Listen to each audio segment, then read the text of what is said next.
बोलो श्री कृष्ण कन्हैया लाल की जय। सतगुरु महाराज की जय। श्री प्राणनाथ प्यारे की जय। महारानी बाईजुराज की जय। महाराज छत्रसाल की जय। स्वामी श्री लालदास जी महाराज की जय। तीनों पुरी धाम की जय। समस्त सुंदर साथ की जय। प्रथम लागो दो चरण को धनिये न छुड़ायो छिन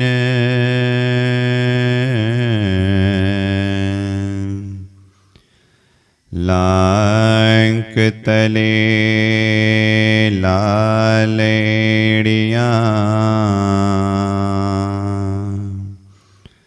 मेरे जीव के यही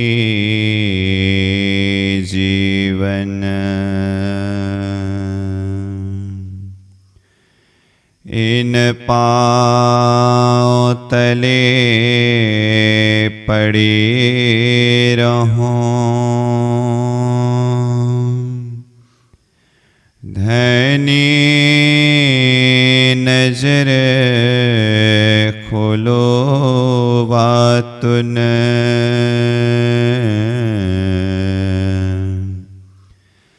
पलन वालों निरखो नेत्रे मेरे जीव के यही जीवन प्यारे मेरे प्राण के मोहे पल छोड़ो जिन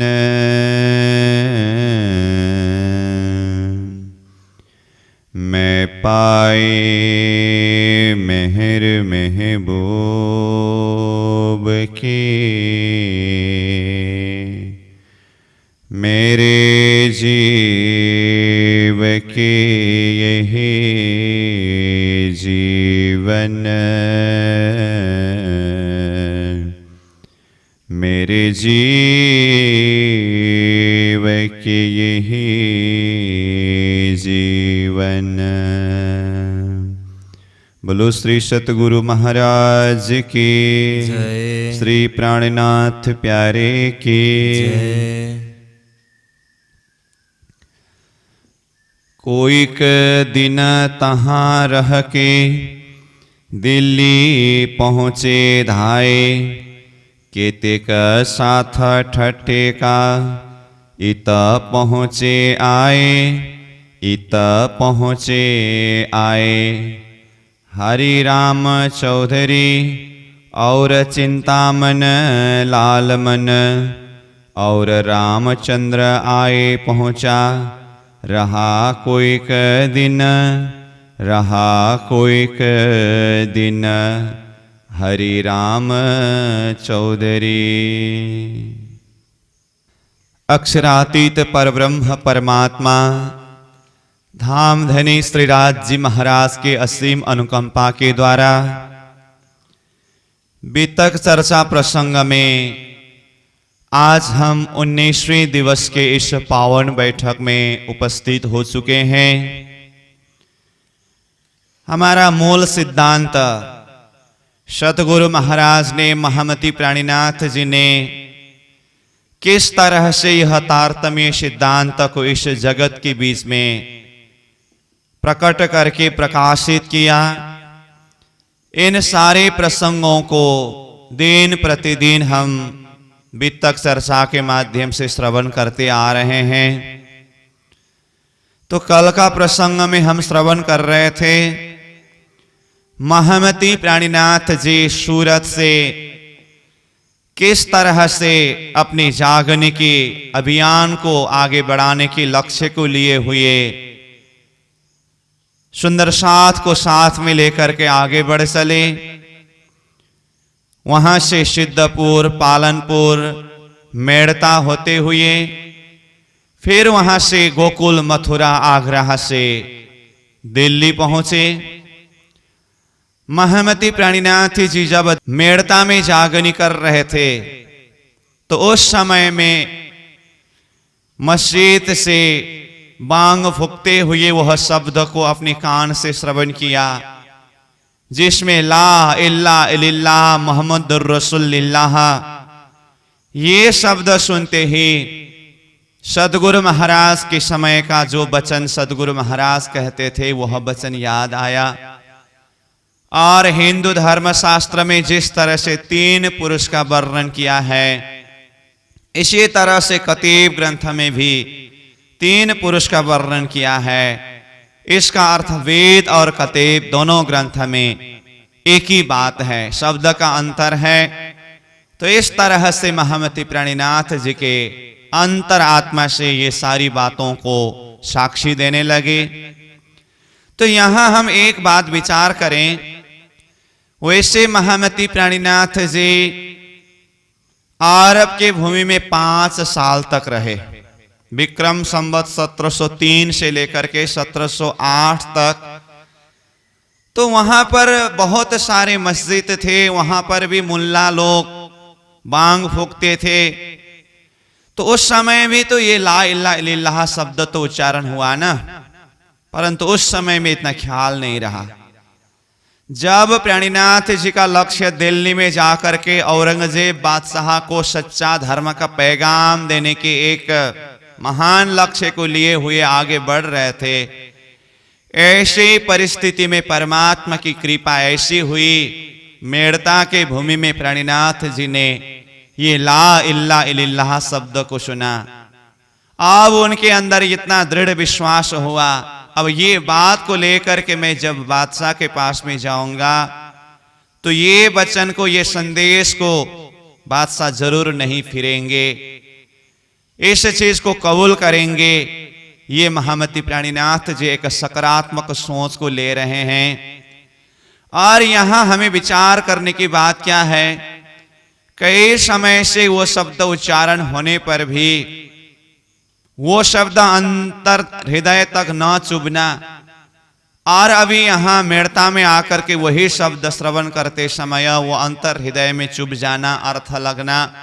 इसका अर्थ कौन से शब्द किस समय में हृदय स्पर्श करे और उसके द्वारा कोई अलौकिक महान कार्य हो, वो सब परमात्मा के एक हुक्म की भी बात होती है।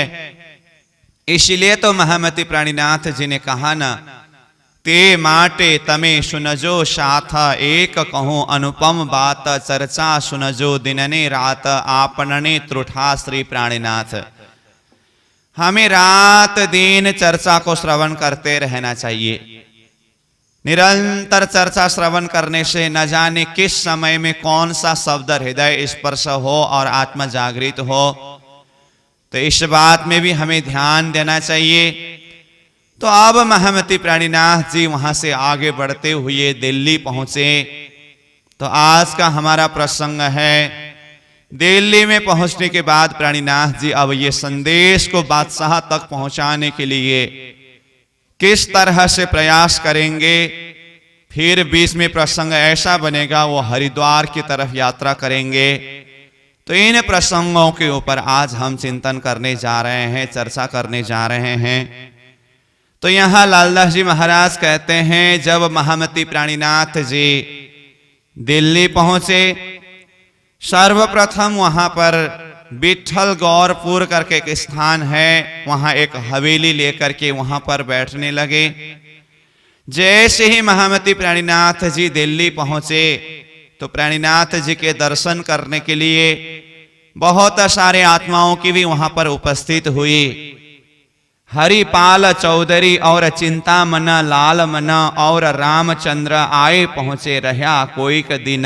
तो ये हरिराम, चिंतामन, लालमन, रामचंद्र और ईश्वरदास ये बहुत सारे नाम यहाँ लालदास जी महाराज ने बताए हैं। ये लोग प्राणीनाथ जी के दर्शन के लिए आ गए। ऐसे ही आत्मा आने के क्रम में एक महान आत्मा महामती प्राणीनाथ जी के पास में आ पहुंचते हैं। शेख बदल आया निके ग्रहे कदम, लड़ा दज्जाल सो सन्मुख और न मारी दम। तो शेख बदल भाई महामती प्राणीनाथ जी के चरण शरण में आ गए और प्राणीनाथ जी के चरण में अपने जीवन को समर्पित कर दिया। प्राणीनाथ जी की सेवा को अपने जीवन में उठाने का एक संकल्प लिया और दज्जाल के साथ में लड़ने लगे। तो ये शेख बदल भाई कौन है? तो पहले हम मस्कत बंदरगाह की बीतक का चर्चा श्रवण करते हुए वहां पर भी मैंने जरा सा कहा था ये प्रसंग दिल्ली के प्रसंग में पुनः हम चर्चा करेंगे करके। तो जब मस्कत बंदरगाह की बीतक के प्रसंग में तेज कुंवरी जी जो बाईजू महारानी है वो बंदी में थे ना, तो उस समय में इधर प्राणीनाथ जी मस्कत बंदरगाह में ही माओजी भाई के यहाँ रह करके धर्म चर्चा कर रहे थे। उस समय में एक दारोगा महामती प्राणीनाथ जी को धमकी देने के लिए आया था। वो कहता था ना तुम्हारे सिर के ऊपर काल चक्र घूम रहा है तो क्यों सावधान नहीं होते हो? तो प्राणीनाथ जी ने कहा वो जो परमात्मा मेरे सिर के ऊपर विराजमान है वही सचेत है। तो इस तरह से प्राणीनाथ जी की दृढ़ता को देख करके वो स्वयं भी प्रभावित हुए। फिर प्राणीनाथ जी की चर्चा श्रवण करने लगे। तो बाद में जाकर के वही प्राणीनाथ जी की शिष्य बने, तो वही शेख बदल भाई है। तो महामती प्राणीनाथ जी की जागनी यात्रा में बहुत सारे आत्माएं जो हिंदू संप्रदाय के थे उन लोगों के भी जागनी हुए हैं, जो मुस्लिम धर्म संप्रदाय के थे उन लोगों को भी जागनी हुए हैं। उनमें से मुसलमान भाइयों में से सबसे पहला शिष्य शेख बदल भाई है महामती प्राणीनाथ जी के द्वारा जिनकी जागनी हुई। तो वही दारोगा ही यहाँ शेख बदल भाई के रूप में उपस्थित होते हैं। तो अब आगे किस तरह से प्राणीनाथ जी की सेवा में वो उपस्थित रहेंगे, हम उनके नाम आगे प्रसंग अनुसार श्रवण करते रहेंगे। ऐसे महान आत्मा शेख बदल भाई भी महामती प्राणीनाथ जी के चरण शरण में आ गए। तो अन्य जगह में भी भिन्न भिन्न स्थानों में जो सुंदर साथ थे उन सुंदर साथ को भी यह खबर मिली कि प्राणीनाथ जी औरंगजेब बादशाह को धर्म का संदेश देने के लिए दिल्ली पधार चुके हैं। तो वे सुंदर साथ भी सोचने लगे प्राणीनाथ जी इतने महान कार्य को संपन्न करने जा रहे हैं, तो इसके लिए मेरे तरफ से भी प्राणीनाथ जी के लिए कोई साथ सहयोग होना चाहिए। ऐसा विचार करके अलग अलग जगह से सुंदर साथ दिल्ली पहुंच रहे हैं। तो इसी क्रम में भाई मुकुंद दास ने सुना सूरत में तारतम आए पहुंचे सैयद की हवेली जाग खड़ी आत्म। मुकुंद दास नाम करके एक भाई है जिन्होंने सूरत में तारतम सुना था। उन्होंने भी जब प्राणीनाथ जी की दिल्ली पधारने का खबर सुना तो ये भी आकर के प्राणीनाथ जी से मिलते हैं। अब वो भी प्राणीनाथ जी को साथ देने के लिए सहयोग करने के लिए उपस्थित है। इस तरह से अलग अलग स्थानों से अलग अलग आत्माएं आ रहे हैं। तो उसी बीच में फिर कुछ दिन बीतने के पश्चात अटक पार गोवर्धन भाई को भेजा था ना, जसवंत सिंह को संदेश देने के लिए प्राणीनाथ जी ने मेड़ता से ही गोवर्धन भाई को अटक पार भेजा। जाकर के उन्होंने संदेश तो दिया परंतु वो धर्म रक्षा के लिए आगे आने का सामर्थ्य नहीं रखता था। तो ऐसे ही फिर गोवर्धन भाई लौट करके आए तो वो दिल्ली आ पहुंचे। कोई का दिन पीछे आया गोवर्धन अटक से लाल दरवाजे आए रहा गंगा राम की दुकान में। दिल्ली में आकर के लाल दरवाजा करके एक स्थान है, वहां पर गंगा राम की दुकान में गोवर्धन भाई आ पहुंचे। तहां वचन तारतम के कहे जो गंगा राम आशाजित पर्वोधिया तिन पाया विश्राम। वहां गंगा राम की दुकान में बैठे बैठे गोवर्धन भाई भी तारतम के विषय में चर्चा करने लगे। क्योंकि प्राणीनाथ जी स्वयं तो अपने हिसाब से धर्म प्रचार करना, चर्चा करना कर ही रहे हैं, परंतु जो भी आत्मा जागृत आत्मा है, जहां कहीं भी जाते हैं, जिस किसी से भी मिलते हैं, तारतम की वचन, धर्म चर्चा की बातें, धर्म शास्त्र की खुलासा करना, ये तो करते ही है। तो गोवर्धन भाई भी वहां गंगाराम के साथ में चर्चा करने लगे। फिर उनके ही संगत से और एक आशाजीत नाम के एक व्यक्ति उपस्थित हुए, तो उनको भी फिर कुछ उपदेश दिया। फिर नयन सुख नाम के एक महान व्यक्ति थे, वो भी आ गए, तो उनके साथ भी बातें हुई, तो उन्होंने भी गोवर्धन भाई के द्वारा चर्चा सुनी। तो इस तरह से कुछ दिन बीतता जा रहा है। गोवर्धन भाई को भी यह खबर मिली है कि महामती प्राणीनाथ जी दिल्ली पधार चुके हैं, परंतु कहां पर विराजमान है इस विषय में खबर नहीं है। तो एक दिन ऐसे ही गोवर्धन भाई बाजार में निकले थे, तो उसी समय में फिर इधर से गरीबदास नाम के एक सुंदर साथ जो प्राणीनाथ जी के जमात में से थे, तो वो भी बाजार निकले थे। तो दोनों के वो उर्दू बाजार में मिलाप हुआ। फिरते उर्दू बाजार में मिले है गरीबदास, धाये के तिनको मिले पूछी खबर खास। गोवर्धन भाई और गरीबदास जी उर्दू बाजार में मिले। जैसे ही गरीबदास को देखा तो गोवर्धन भाई दौड़ करके गए और महामती प्राणीनाथ जी के विषय में पूछताछ किया। प्राणीनाथ जी कहाँ पर विराजमान है, क्या है, कैसे हैं, कहाँ साथ रहत है, श्री जी आप है कितना, मैं अपने साथ को लेकर आऊं तितना। तो गोवर्धन भाई कहते हैं महामती प्राणीनाथ जी और सुंदर साथ कहाँ पर है, मैं अपने साथ में जो भी साथी है उनको लेकर के प्राणीनाथ जी के साथ में मिलने के लिए आना चाहता हूँ। तो गरीबदास जी ने कहा प्राणीनाथ जी अभी दिल्ली में ही विठल गौरपुर के एक हवेली में विराजमान है और सुंदर साथ भी वहीं पर है। तो फिर गोवर्धन भाई वहां से उस दिन तो वो जो जहां पर रहते हैं वो लाल दरवाजा में वहां पर चले गए, और दूसरे दिन सुबह होते ही स्वयं गोवर्धन जी और उनके साथ में जो भी वहां सत्संग के द्वारा जुड़े हुए थे, इन लोगों को भी लेकर के फिर महामती प्राणीनाथ जी के दर्शन के लिए जाते हैं। तो यहाँ कहा प्रातः समय गोवर्धन ल्याया अपने संगी मिलाए, सावा आए कदमों लगी बीतक कही बनाए। दूसरे दिन सुबह गोवर्धन भाई अपने साथ में जो भी संबंधी जुड़े थे उन सब को लेकर के महामती प्राणीनाथ जी के दर्शन में प्राणीनाथ जी के समक्ष में उपस्थित हुए। अटक पार जाकर के जसवंत सिंह को संदेश देने के विषय की बातें और संदेश दिया, जो कुछ भी हुआ ये सारी बातें भी बताए।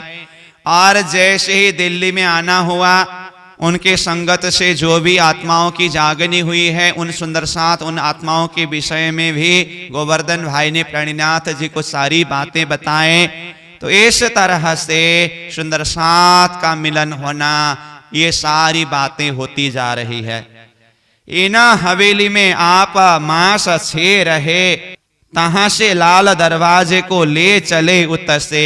तो महामती प्राणीनाथ जी दिल्ली पहुंच करके जो विठल गौरपुर के हवेली में रहे तो 6 महीने का समय व्यतीत हुआ। फिर वहां से अब एक उचित जगह मिल जाए, जिस जगह में बैठ करके व्यवस्थित हिसाब से आगे का कार्य योजना बनाए, ऐसा सोच करके फिर वहां से निकल करके आगे लाल दरवाजा करके जो स्थान है वहां पर पहुंचे। वहां एक निश्चित स्थान बना करके विराजते हैं। अब लाल दरवाजा में रह करके फिर प्राणीनाथ जी औरंगजेब बादशाह को धर्म का संदेश किस तरह से पहुंचाया जाए, तो औरंगजेब बादशाह के नाम पर चिट्ठी लिखने का कार्य प्रारंभ करते हैं। तब तक प्राणीनाथ जी को यह संकेत मिल रहा है औरंगजेब बादशाह के अंदर ही परमधाम के सकुमार वाय की वासना विद्यमान है, क्योंकि सदगुरु महाराज ने शाकुंडल और सकुमार आत्मा को जगाने के विषय में विशेष रूप से समझाया है। और तभी सदगुरु महाराज ने यह संकेत किया, ये शाकुंडल और सकुमार में से एक राजा के रूप में और एक बादशाह के रूप में हो सकते हैं, यह भी संकेत किया है। तो आज औरंगजेब बादशाह जो है उनके अंदर ही परमधाम के सुकुमार की वासना हो सकते हैं, यह संकेत भी प्राणीनाथ जी को मिले। इसीलिए प्राणीनाथ जी ने औरंगजेब बादशाह को सच्चा धर्म का संदेश पहुंचाने की बात को विशेष रूप से यहाँ ले रहे हैं, क्योंकि इसमें दोनों कारण है।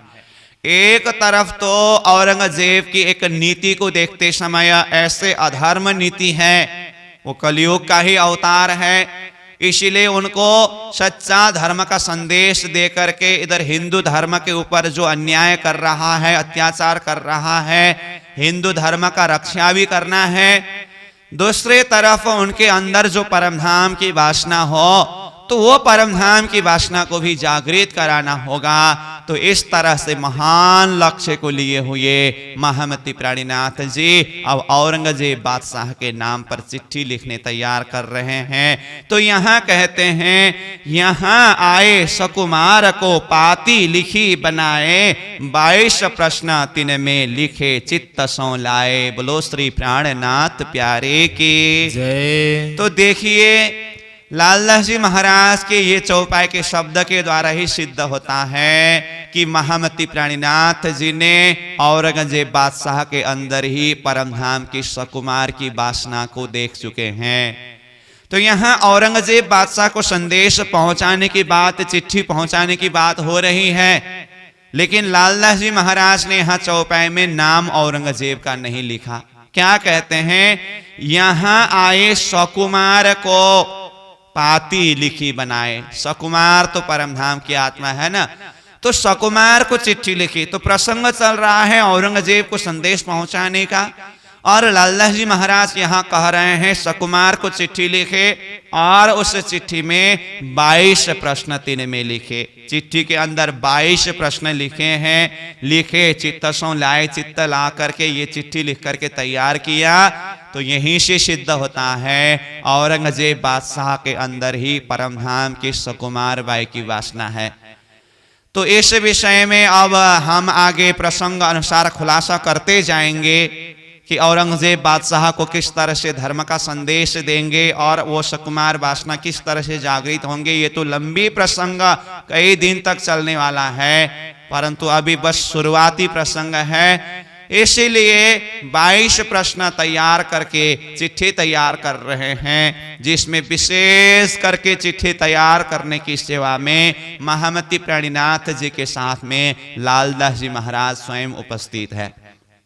इना पाती लिखने में रहे श्री जी और लालदास, रात दिन मेहनत करी श्री राज सेवन की आस। प्राणीनाथ जी के साथ में लालदास जी महाराज है, रात दिन मेहनत कर रहे हैं। तो ये चिट्ठी के अंदर विषय वस्तु क्या है, रसूल मोहम्मद साहेब ने कुरान में जो क़यामत का दिन निश्चय किया है और क़यामत के समय में जो भी निशानी जाहिर होने की बातें हैं, जैसे क़यामत की निशानी मोहम्मद साहेब ने 7 निशान क़यामत के दिन जाहिर होने के विषय में कहा। तो उसमें से 1 नंबर में है दावतुल अर्ज का जाहिर होना, दूसरे नंबर में काना दज्जाल का जाहिर होना, तीसरे नंबर में है मगरब से सूरज उगना, चौथे नंबर में है आजूज माजूज का जाहिर होना, 5वें नंबर में है रूह अल्लाह का जाहिर होना, 6ठे नंबर में है इमाम का जाहिर होना, और 7वें नंबर में है अस्राफील के द्वारा सूर फूका जाना। तो ये जो 7 निशान है, तो ये 10वीं 11वीं 12वीं सदी जो क़यामत का दिन है, जिस समय में महामती प्राणीनाथ जी स्वरूप अब ये क़यामत के निशानी को किस तरह से जाहिर करते हैं। तो ये क़यामत का दिन, फजर का दिन, आखिर का समय, ये 7 निशान किस तरह से जाहिर हो रहे हैं, इस बातों के स्पष्टीकरण चिट्ठी के माध्यम से लिख करके तैयार कर रहे हैं।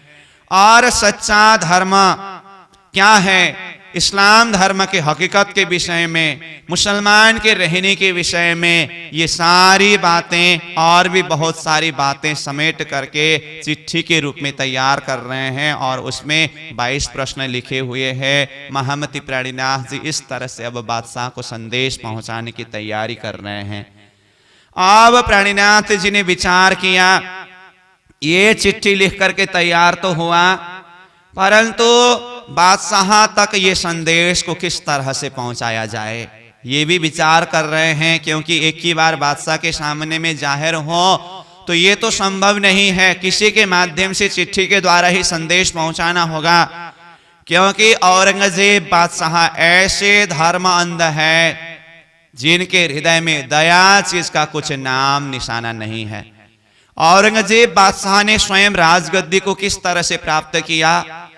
उनके पिताजी शाहजहां के होते हुए पिताजी को बंदी बना दिया स्वयं औरंगजेब ने।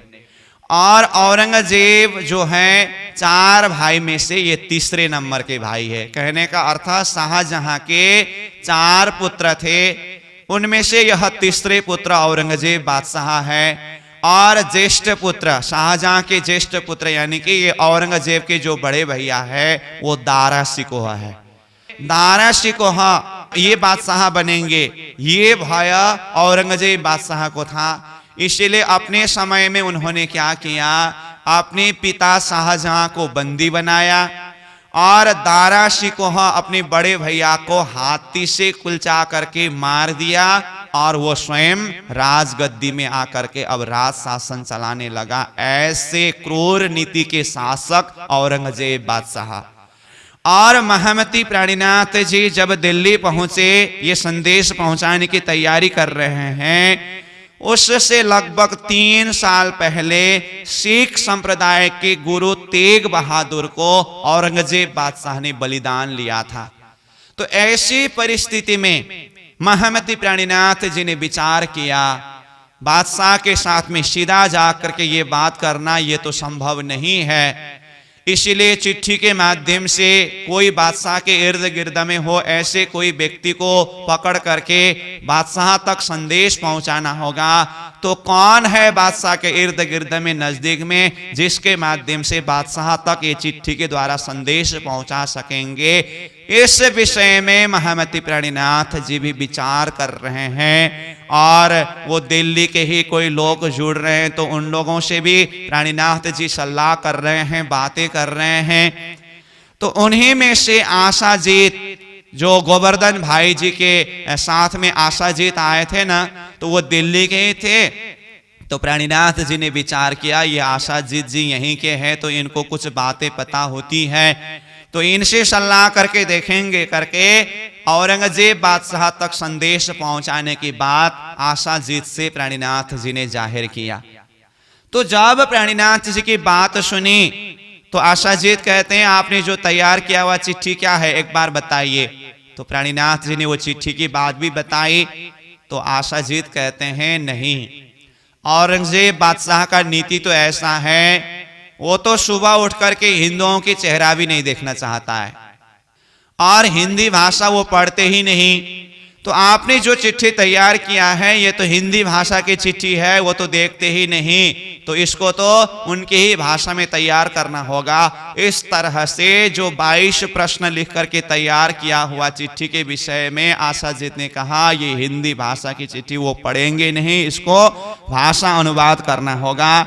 तो फिर महामती प्राणीनाथ जी विचार करने लगे चलो कोई बात नहीं, भाषा अनुवाद करके भी वो अगर संदेश सुनने के लिए तैयार हो तो इसके लिए भी मैं ये कार्य को भी संपन्न कराऊंगा।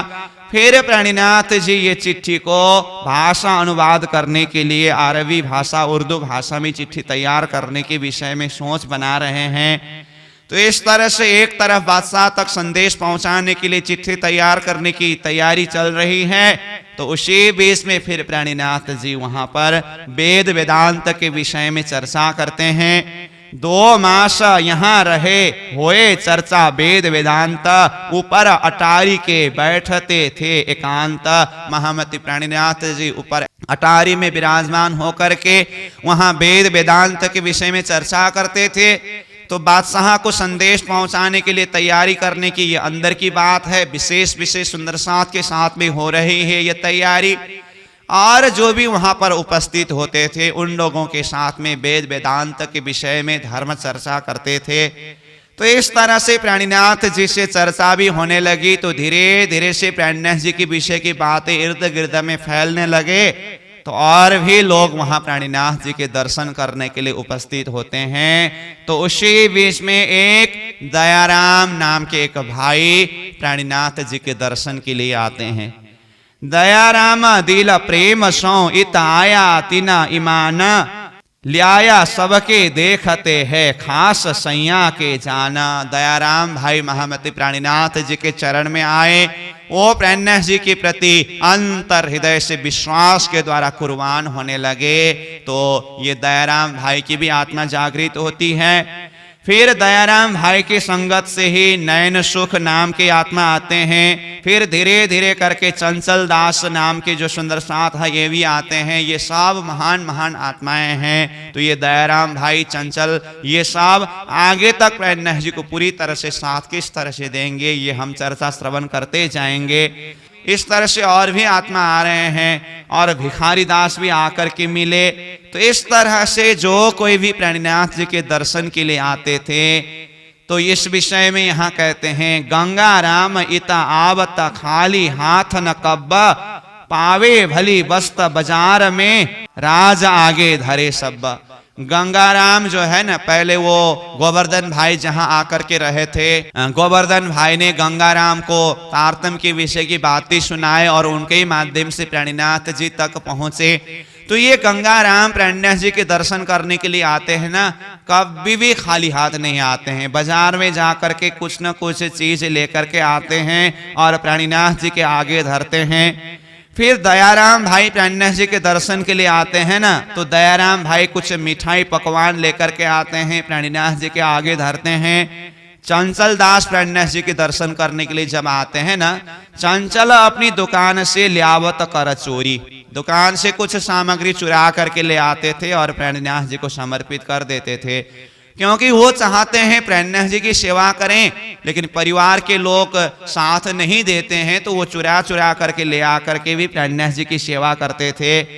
इस तरह से बहुत सारे आत्माएं अपने अपने हिसाब से आ रहे हैं। तो फिर कहते हैं महाजन जेठा वेदांती चर्चा सुनता काना, शुकन भले चिन्हता पर छुटाना शून्य मकाना। महाजन जेठा वेदांती एक आए, महामती प्राणीनाथ जी वेद वेदांत के विषय में चर्चा कर रहे हैं। तो प्राणनाथ जी की वचन का पहचान तो कुछ हुआ, एक शुद्ध साकार पर ब्रह्म परमात्मा, जिस विषय में उनको कुछ ज्ञान के द्वारा समझ तो आया, परंतु वो वेदांती होने के कारण जो निराकार रूप में ब्रह्म को मानते थे, वो शून्य मकान से उसकी चित्त वृत्ति ऊपर उठ ही नहीं सका, शुद्ध साकार परमात्मा के स्वरूप के प्रति भाव को जागृत ही नहीं कर सका। तो फिर उनको भी प्राणीनाथ जी ने ऐसे ही छोड़ दिए।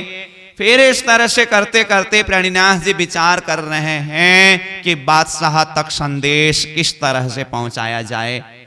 तो इस तरह से अब यह विचार करने लगे, क्यों ये बात सुने सुल्तान, इत बैठे ना बनत बड़ा अमल शैतान। फिर देखा बादशाह तक किस तरह से संदेश पहुंचाया जाए, इस विषय में भी विचार कर रहे हैं। तो अभी यहाँ लाल दरवाजा में बैठे हुए हैं, लगभग 2 महीने का समय होने आया। इससे पहले वो विठल गौरपुर में 6 महीना का समय रहे। उसके बाद यहाँ लाल दरवाजा में आकर के लगभग 2 महीने का समय व्यतीत होने लगा। अब प्राणीनाथ जी ने विचार किया, धीरे धीरे करते करते मेरा यहाँ रहने की बात बाहर फैलता जा रहा है। इस समय में छुप करके एकांत में होकर के काम करना चाहिए। तो अब यहाँ पर सुरक्षित हिसाब से बैठने की स्थिति नहीं है, तो यहाँ से भी कोई दूसरी जगह हमें जाकर के सुरक्षित रह करके अपने कार्य को आगे बढ़ाना होगा। ऐसा विचार करके प्राणीनाथ जी वो लाल दरवाजा से आगे बढ़ करके फिर शाहजहांपुर बुढ़िया में चले जाते हैं। यहाँ कहा ऐसा विचार करके दिल्ली से चले जब शाहजहांपुर बुढ़िया में आए पहुंचे, तब तो शाहजहांपुर बुढ़िया में आकर के रहने लगे।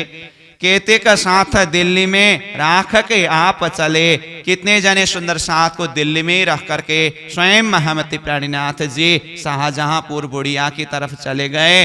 तो अब वहां जाने के बाद क्या हुआ ये बात बताते हैं। परंतु शाहजहांपुर बुढ़िया में जाने से पहले महामती प्राणीनाथ जी जब यहाँ लाल दरवाजे में ही विराजमान थे, तब एक प्रसंग यहाँ उपस्थित हुआ जो लालदास जी महाराज इस बात को भी जाहिर करते हैं कि लाल दरवाजा में रहते हुए प्राणीनाथ जी बादशाह तक संदेश किस तरह से पहुंचाया जाए इस विषय में विचार कर ही रहे थे। चिट्ठी तैयार करने की बात भी हो रही है, लोगों से सलाह करने की बात भी हो रही है।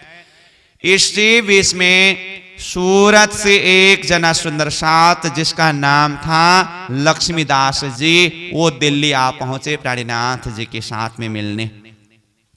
तो वो आकर के प्राणीनाथ जी से क्या कहते हैं कि हे प्राणीनाथ जी, मेरे घर में मुझे परमात्मा श्री कृष्ण जी ने दर्शन दे करके ये कहा है, आज के 8 दिन बाद में मेरे द्वारा सकुमार की जागनी होने वाला है, इसीलिए मैं यहाँ सकुमार यानी कि औरंगजेब बादशाह को जगाने के लिए आया हूँ। तो ये बात बताते हुए प्राणीनाथ जी के समक्ष में उपस्थित हुए। तो इसमें प्रसंग क्या था, सूरत में रहने वाले ये लक्ष्मीदास नाम के सुंदर साथ जो बहुत ही प्रेम भक्ति भाव के द्वारा परमात्मा की आराधना करते थे, तो करते करते इनके भक्ति भाव श्रद्धा को देखते हुए एक समय में श्रीराज जी महाराज ने साक्षात दर्शन दिया। और दर्शन के समय में उन्होंने कहा कि लक्ष्मीदास देखो, मैंने तुम्हें दर्शन तो दिया, परंतु ये दर्शन की बात किसी को मत बताना, हल्ला मत करना, ये दर्शन की बात अपने में ही सीमित रखना। अगर ऐसा करोगे तो मैं तुम्हें दर्शन देता रहूंगा। तो लक्ष्मीदास जी ने कहा हाँ ठीक है, मैं ये बात किसी को बोलूंगा नहीं, हल्ला नहीं करूंगा। फिर उन्होंने सोचा बाकी किसी को तो ना बताएं, परंतु मेरी जो धर्म पत्नी है ना, वो तो मेरी ही अपनी ही अर्धांगिनी है, तो उनसे तो ये बात मैं बता सकता हूं। ऐसा सोच करके लक्ष्मीदास जी ने अपनी पत्नी को ये बात बता दिया कि मुझे श्रीराज जी ने इस तरह से दर्शन दिया और ऐसी ऐसी बातें हुई है। फिर कहा परंतु ये बात किसी को मत बताना। लेकिन वो पत्नी ने क्या सोचा, ठीक है अच्छी बात है, किसी को नहीं बताएंगे बाहर के लोगों को तो, परंतु हमारी जो बेटी है वो बेटी तो अपने घर के ही सदस्य है, तो उनको तो बताने से क्या होगा। फिर वो जो लक्ष्मीदास जी की पत्नी ने अपनी बेटी को कहा कि तुम्हारे पिताजी को ऐसे ऐसे परमात्मा दर्शन देते हैं। फिर कहा परंतु ये बात किसी को मत बताना। तो फिर बेटी ने कुछ दिन तो ये बात को अपने मन के अंदर रखा, फिर उनके मन में रहा नहीं गया ये बात, तो ऐसे ही वो जल भरने के जाते कहीं जाते समय अपने सहेली को ऐसे बोली दिए, हमारे पिताजी को तो ऐसे परमात्मा दर्शन देते हैं। तो एक जने में जब बात निकल गया तो एक दो करते करते सारा बात फैल गया। तो किसी किसी लोगों ने तो विश्वास किया हाँ हो सकता है उनके भजन भक्ति के द्वारा परमात्मा दर्शन दे, परंतु कोई लोग कहने लगे ऐसे कैसे होता है, इतनी आसानी से किसी को परमात्मा का दर्शन हो ये संभव नहीं है, हम विश्वास नहीं करेंगे। करके किसी ने विश्वास नहीं भी किया। तो करते करते जिन्होंने विश्वास नहीं किया ऐसे लोग क्या कहने लगे, अगर सच में लक्ष्मीदास को परमात्मा का दर्शन होता हो तो उनके द्वारा कोई ऐसे महान कार्य हो जो साधारण मनुष्य के द्वारा करना अत्यंत मुश्किल कार्य हो। अगर ऐसे महान कार्य उनके द्वारा हो तो फिर हम विश्वास करेंगे कि हाँ परमात्मा दर्शन देते हैं, परमात्मा के निर्देशन से ही उनके द्वारा इतने महान कार्य हुआ है, बाकी हम विश्वास नहीं करेंगे। करके लोग इस विषय में अपने अपनी प्रकार के विचार व्यक्त करने लगे। अब बातें तो हल्ला हो ही गया। अब लक्ष्मीदास को लगने लगा हाय ये क्या स्थिति हुई, परमात्मा ने दर्शन के समय में मुझे किसी को मत बताना करके कहा था, मैंने पत्नी को बताया, इसने फिर बेटी को बताया, करते करते लोगों में हल्ला हो ही गया। अब हल्ला हो ही गया तो क्या करे, परंतु लोग फिर मेरे द्वारा कुछ महान कार्य कराने के लिए इस विषय में बातें कर रहे हैं। तो फिर अब दोबारा परमात्मा का दर्शन हुआ। तो उस समय में लक्ष्मीदास जी कहने लगे कि हे परमात्मा, अब मेरे से एक भूल तो हो गया, उसमें तो आप माफी करेंगे, क्षमा करेंगे, परंतु मेरे द्वारा आप कुछ ऐसे महान कार्य कराइए ताकि लोगों को विश्वास हो कि मैं सच में परमात्मा का दर्शन करता हूं। तो इस तरह से वो कुछ चमत्कार को चाहने लगा। तो परमात्मा ने उस समय में कहा, हाँ कोई बात नहीं, आज के 8 दिन बाद में तुम्हारे द्वारा सकुमार की जागनी होगी करके इतना कहा करके परमात्मा अंतर्धान हो गए। अब लक्ष्मीदास ने विचार किया, तो इस कार्य को करने के लिए तो मुझे फिर दिल्ली जाना पड़ेगा। ऐसा सोच करके लक्ष्मीदास सूरत से चल करके दिल्ली आ पहुंचे। तो आते समय वो रूपाबाई भी साथ में है और उनकी बेटी जमुना भी है। तो यहाँ लालदास जी महाराज कहते हैं, इन समय सूरत से आए पहुंचे लक्ष्मीदास, रूपाबाई को लेके बेटी जमुना खासा। इस तरह से वो दिल्ली आ पहुंचे और आकर के महामती प्राणीनाथ जी से कहने लगे कि प्राणीनाथ जी, इस तरह से मुझे परमात्मा ने दर्शन दे करके मेरे द्वारा सकुमार की जागने के लिए संकेत किया है, इसीलिए मैं सकुमार को जगाने के लिए आया हूं। आज से सकुमार बाई आवे 8वें दिन, तब राज बड़ो आदर कियो, कहे बैठाओ जोड़े सैयन। तो आज के 8 दिन बाद में मेरे द्वारा सकुमार की जागनी होगी करके कहा। तो महामती प्राणीनाथ जी ने उनको बहुत आदर भाव किया। प्राणीनाथ जी सोचने लगे, क्या पता राज्य की हुक्म किसके द्वारा किसकी जागनी कराए, न जाने लक्ष्मीदास जी के द्वारा ही सकुमार की जागनी हो, ये तो बहुत महान कार्य है। तो सुंदर साथ से कहने लगे प्राणीनाथ जी कि लक्ष्मीदास को ससमान के साथ में अच्छी आसन बना करके रखो। तो इस तरह से कहा। तो अब फिर प्राणीनाथ जी भी इस बात में विचार करने लगे। तो सुंदर साथ में से कई वहां विचार करने लगे कि ऐसे कैसे हो सकता है। किसी ने कुछ विश्वास किया भी, किसी ने कुछ विश्वास नहीं भी किया। इस तरह से करते करते अब महामती प्राणीनाथ जी कहने लगे कि अब मेरे से जो कार्य अभी होना मुश्किल पड़ रहा है, ऐसे महान कार्य आपके द्वारा होने जा रहा है, तो आपको तो फिर ऊंची आसन बना करके रखना चाहिए।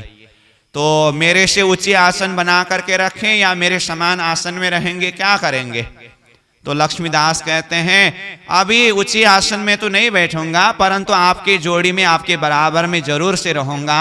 तो यहाँ कहते हैं, तब कहा लक्ष्मीदास ने, मुझसे आगा न होए, पर जोड़े तुम्हारे बैठूंगा, सकुमार जगाऊं सोए। आपसे भी ऊंची आसन में तो अभी रहा नहीं जाएगा, परंतु आपके बराबर जोड़ी आसन में रहूंगा, क्योंकि मेरे द्वारा सकुमार की जागनी होनी है। इस तरह से कहा। तो फिर प्राणीनाथ जी ने सुंदर साथ को कहा करके वो जोड़ी आसन बराबर के आसन बना करके रखे। 2-3 दिन व्यतीत हुआ, वो जोड़ी आसन में बैठे हुए हैं, परंतु सकुमार जागन के विषय में कुछ संकेत आगे नहीं बढ़ रहा है। तो वहां पर जो भी सुंदर साथ थे, उनमें से जो श्याम भाई, भीम भाई ताना मारने भी लगे। दीना दोए तीना जोड़े बैठा, फेरा आड़े आई शर्म, श्याम भीम ताना मारते तब दिल हुआ नरम। श्याम भाई, भीम भाई ताना मारने लगे, अब कब जागनी करेंगे, कैसी जागनी करेंगे? अब अभी से ही प्राणीनाथ जी की जोड़ी में बैठे हैं, तो सकुमार को जगाने के बाद तो फिर ऊंची आसन बनानी चाहिए। ऐसे ऐसे कुछ छेड़खानी की बातें भी बता रहे हैं। तो इस तरह से करते करते 1 दिन 2 दिन बीतते बीतते 8 दिन का समय व्यतीत हो गया, परंतु सकुमार की जागने की कुछ निशानी नहीं मिली। अब सुंदर साथ वहां पर जो भी थे मजाक उड़ाने लगे। 8 दिन का समय व्यतीत हुआ, कुछ हुआ नहीं।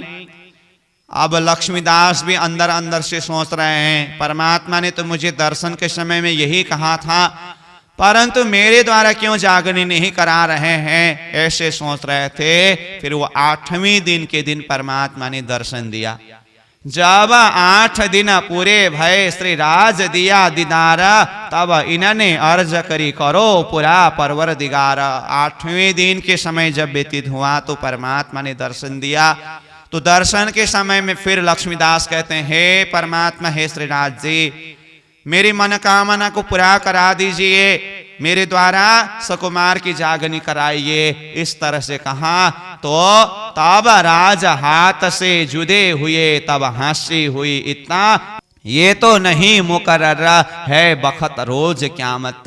तो तब श्रीराज जी ऐसे वहां से अंतर्धान हो गए। लक्ष्मीदास जी के ऊपर हंसी हुई। और यहाँ कहते हैं सकुमार को जगाने की बात इतनी आसानी बात नहीं है, ये तो क़यामत की दावा की बात है। तो इस तरह से लक्ष्मीदास जी के ऊपर हंसी करके, ये ऊपरी पहचान अथवा लक्ष्मीदास की हंसी करके ये विषय वस्तु के शीर्षक के ऊपर चर्चा किया है। तो लक्ष्मीदास जी के ऊपर परमात्मा ने भी इस तरह से हंसी कराए। 8 दिन में सकुमार को जगाऊंगा करके प्रणिनाथ जी के जोड़ी आसन में बैठ गए, परंतु उनके द्वारा कुछ हुआ नहीं। अब सुंदर सास भी उनको मजाक उड़ाने लगी, हंसी करने लगे। तो इस तरह से ये प्रसंग भी यहाँ पर जुड़ गया है। तो ये प्रसंग यहाँ वितक में क्यों आया? एक तो ये हकीकत की घटना है, ऐसा ही हुआ था, तो जो हुआ था उनको तो यहाँ पर प्रस्तुत करना ही है। और दूसरी बात, हम ये ना सोचे कि सिर्फ लक्ष्मीदास के ऊपर ही हंसी हुई, परंतु ये तो एक उदाहरण है, हंसी हम सब आत्माओं के ऊपर हुए हैं। लक्ष्मीदास जी के ऊपर हंसी कैसे हुआ? उन्होंने जो वचन प्रणिनाथ जी को दिया, ये वचन पूरा हो नहीं सका ना। आज से 8 दिन में मेरे द्वारा सकुमार की जागनी होगी करके ये कहा था, परंतु ये कार्य सिद्ध नहीं हो सका। तो सुंदर साथ के बीच में उनकी हंसी हुई। ऐसे ही हमने श्रीराज जी महाराज को क्या वचन दिया था? महामती प्राणीनाथ जी कहते हैं ना, याद करो सोई साहित जो हंसने मांग्या खेल, सो खेल खुशहाली लेके उठो कीजिए खेल। हे सुंदर साह जी, उस समय को, उस घड़ी को, उस पल को याद करो जिस समय में हंसी के लिए ये खेल मांगा था। प्रणिनाथ जी उस समय को याद करो करके क्यों वो समय को याद दिला रहे हैं? क्योंकि जब हम उस समय को याद करेंगे जिस समय में खेल मांगा था, तो वो समय को याद करने से उस समय में राज्य को दिया हुआ वचन हमें याद आएगा। तो उस समय में हमने राज्य को क्या वचन दिया था?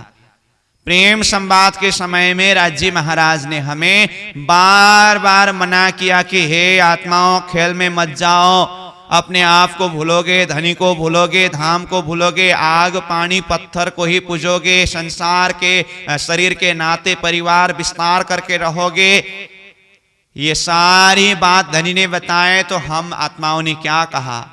100 बार देखो अजमाए के मोमिन भूले न कब। हे धनी, 1 बार 2 बार 3 बार नहीं, 100 बार परीक्षा करके देखिए, हम आपकी अंगना आपको इस तरह से भूलेंगे नहीं। इस तरह से हमने बड़ी बड़ी बातें की, वादा किया, परंतु जैसे ही हम संसार में आए, जलचर मिला जलचर भय। संसार के गुण का प्रभाव हमारे हृदय अंतस्करण के अंदर ऐसे बैठ गए, न हमें धनी का शुद्धि, न अपने आप का शुद्धि, न धाम का शुद्धि।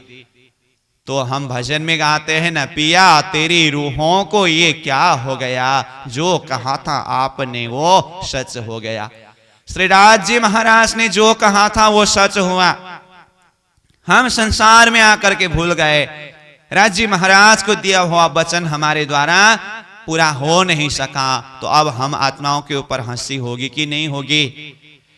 इसीलिए राज्य महाराज सदगुरु स्वरूप में पधार करके, प्रणिनाथ जी स्वरूप में पधार करके वाणी के माध्यम से आत्माओं को जागृत कराने के लिए इतना प्रयास कर रहे हैं ताकि आत्माओं के ऊपर हंसी न हो। तो ये हंसी का दुख भी आत्माओं के अंदर ना हो, इसके लिए धनी कितना प्रयास कर रहे हैं, परंतु हम जैसे कि वैसे ही है। तो मूल मिलावा में राज्य के समक्ष में उठते समय क्या स्थिति होगी? तो हम सब आत्मा जो परम धाम में राज्य के साथ में इतनी बड़ी बड़ी बातें करके खेल देखने के लिए आए और संसार में आकर के भूल बैठे हैं, तो सभी आत्माओं के ऊपर ही तो हंसी हो रही है। तो ये लक्ष्मीदास जी का हंसी जो वितक में है, ये तो एक उदाहरणीय प्रसंग है। हंसी हम सब आत्माओं के ऊपर हो रही है, परंतु यहाँ संसार में आकर के हम निरंतर धाम धनी का चिंतन करते रहे, जैसे प्राणीनाथ जी ने वाणी के अंदर प्रकाश ग्रंथ में सूत काटने का प्रसंग एक दृष्टांत के रूप में बताया है ना। तो सूत काटना मतलब भजन भक्ति करना, परमात्मा को चिंतन करना, परमात्मा को याद करना। तो उसमें 1.25 शेर सूत काटने की बात आई है। और कोई 1 शेर काटे और जितना भी काटे, जो ज्यादा कम जो भी हो, परंतु कोई लोग तो वो सूत काटने के लिए जो कपास लेकर के आया है ना, वो खोलता ही नहीं। तो इसका तो क्या कहे। और किसी ने थोड़ा कुछ भी जो काटा हो, उसका भी कुछ न कुछ तो हिसाब होगा। परंतु इंद्रावती आत्मा के द्वारा 1.25 शेर सूत काटने का प्रसंग वहां पर बताया है। तो ये 1.25 शेर सूत काटने का अर्थ क्या है। अपने हिस्सा का तो 1 शेर है, परंतु दूसरे का भी हिस्से का शेर काटना, वो 1.25 शेर सूत काटना है। अर्थात स्वयं जागृत होना, ये शेर भर सूत काटने का प्रसंग है। और स्वयं जागने के बाद सामने वाला आत्मा को भी जगाना, ये 1.25 शेर सूत काटने का प्रसंग है। इसीलिए प्राणीनाथ जी ने कहा ना अपनी वाणी में, जागो जगाओ जुगत सो, छोड़ो नींद विकार, पहचान कराओ पियोसों, शुभ फल करो अवतार। कहा पहले तो स्वयं को जागना होगा। तो स्वयं जागृत होना ये 1 शेर सूत काटने का समान है। और फिर आगे कहते हैं जगाओ, स्वयं जागृत होने के बाद सामने वाला आत्मा को भी जगाने के लिए मेहनत करना, ये है 1.25 शेर सूत काटना। तो इंद्रावती आत्मा तो स्वयं भी जागृत हुए और जगने के बाद उन्होंने अपना एक संकल्प क्या लिया, सब साथ करूं आप साथों में जागी प्रमाण, सारे आत्माओं को मैं मेरे ही समान मेरे ही तरह जगाऊं तो मेरा जागृत होने का प्रमाणित होगा। धनिये जगाए हूं अकेली मैं जगाऊं बाद जुत्था, तांदनी स्वरूप सदगुरु महाराज ने मुझे जगाए, मैं परमधाम के वो 40 जुत्था 12,000 आत्माओं को जागृत कराऊंगा। इसीलिए तो उन्होंने कहा हम आए हैं इतने काम ब्रह्म सृष्टि लेने घर धाम। मैं संसार से ब्रह्म सृष्टियों को जगा करके परमधाम ले जाने के लिए आया हूं। तो इंद्रावती आत्मा के द्वारा जो जागने की कार्य हुई है, इसके लिए 1.25 शेर सूत का उपमा दिया गया है।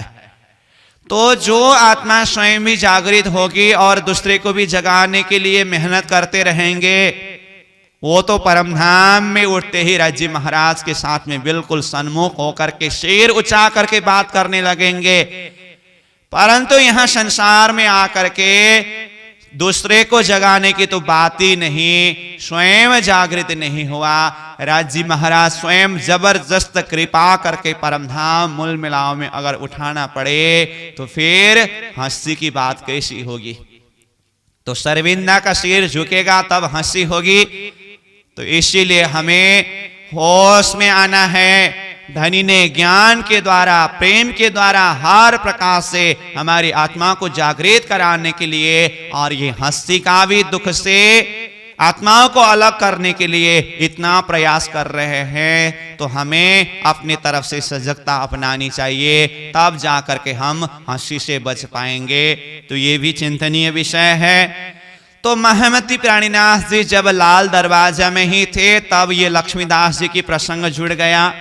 अब प्राणीनाथ जी यहां से आगे बढ़कर के शाहजहांपुर बुढ़िया में चले जाते हैं। तो कहा फिर इतना विचार करके दिल्ली से चले जब शाहजहांपुर बुढ़िया आए पहुंचे तब। तो प्राणीनाथ जी यहां पर आ पहुंचे और वहां पर नाग जी नाम के जो सुंदर साथ हैं उसको कुछ शारीरिक समस्या होकर के कुछ दज्जाल ने जंग करने भी लगे, परंतु प्राणीनाथ जी ने उससे भी दूर करा दिए। और इस तरह से करते करते आत्माओं के आना और ये सारी जागरणी लीला बादशाह तक संदेश पहुंचाने की तैयारी की बातें भी चल रहा है। वहीं से महमती प्राणीनाथ जी ने फिर खडकारी राजा के विषय में बात सुनी तो विचार किया उनके पास भी संदेश भेजना चाहिए। तो निर्मल दास जी और 4 जने सुंदर साथ को कहा कि जाकर के खडकारी राजा को संदेश दो, न जाने वो धर्म रक्षा के लिए आगे आ जाए। तो यहाँ कहा यहाँ से निर्मल दास को और जने जो 4 खडकारी राजा पास भेजे कर विचार करके वो हिंदू राजा है तो वो हिंदू धर्म के रक्षा के लिए तैयार हो जाए, आगे आ जाए, तो उनके पास भी संदेश पहुंचानी चाहिए।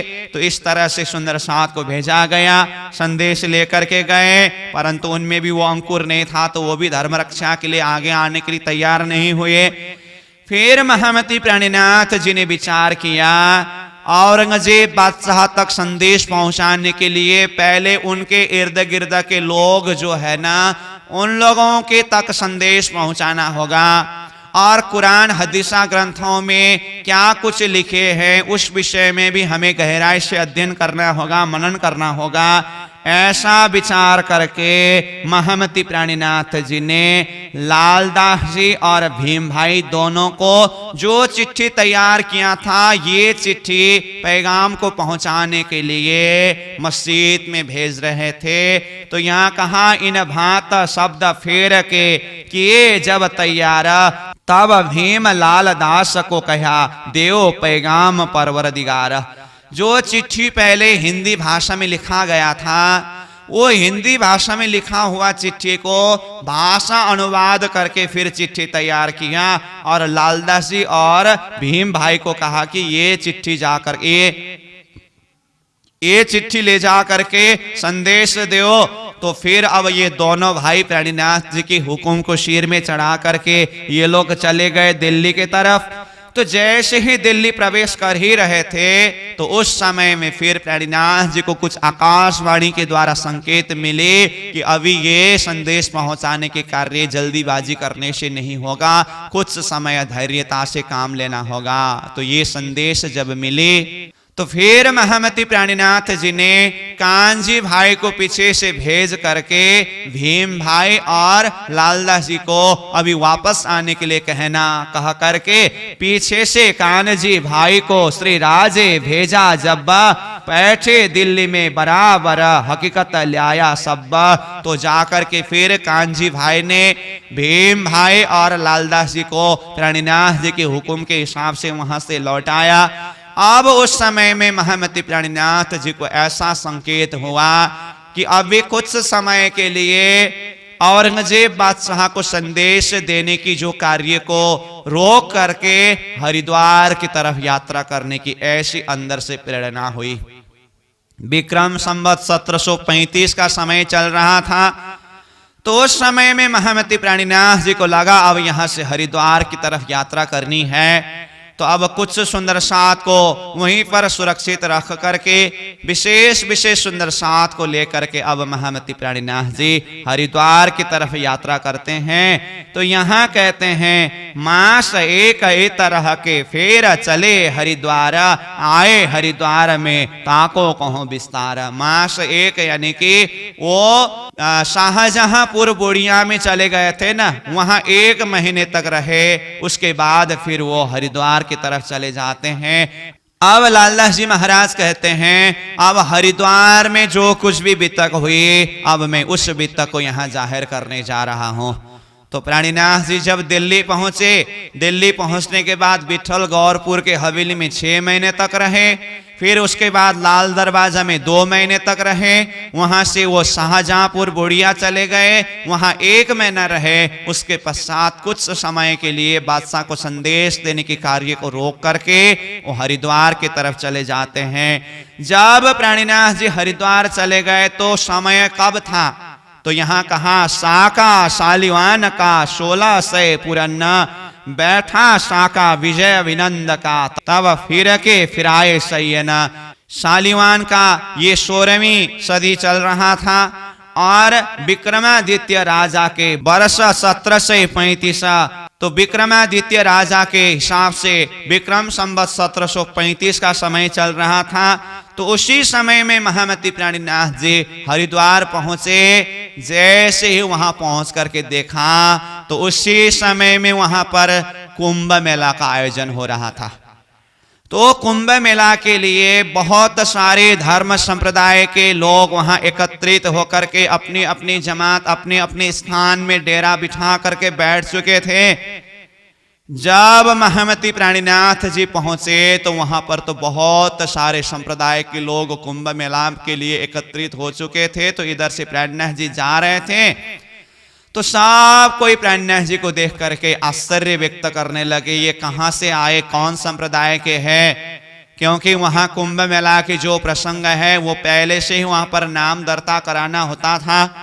जितने भी संप्रदाय के वहां पहले नाम दर्ता हुआ था वो सब संप्रदाय के लोग तो पहले ही उपस्थित हो चुके थे।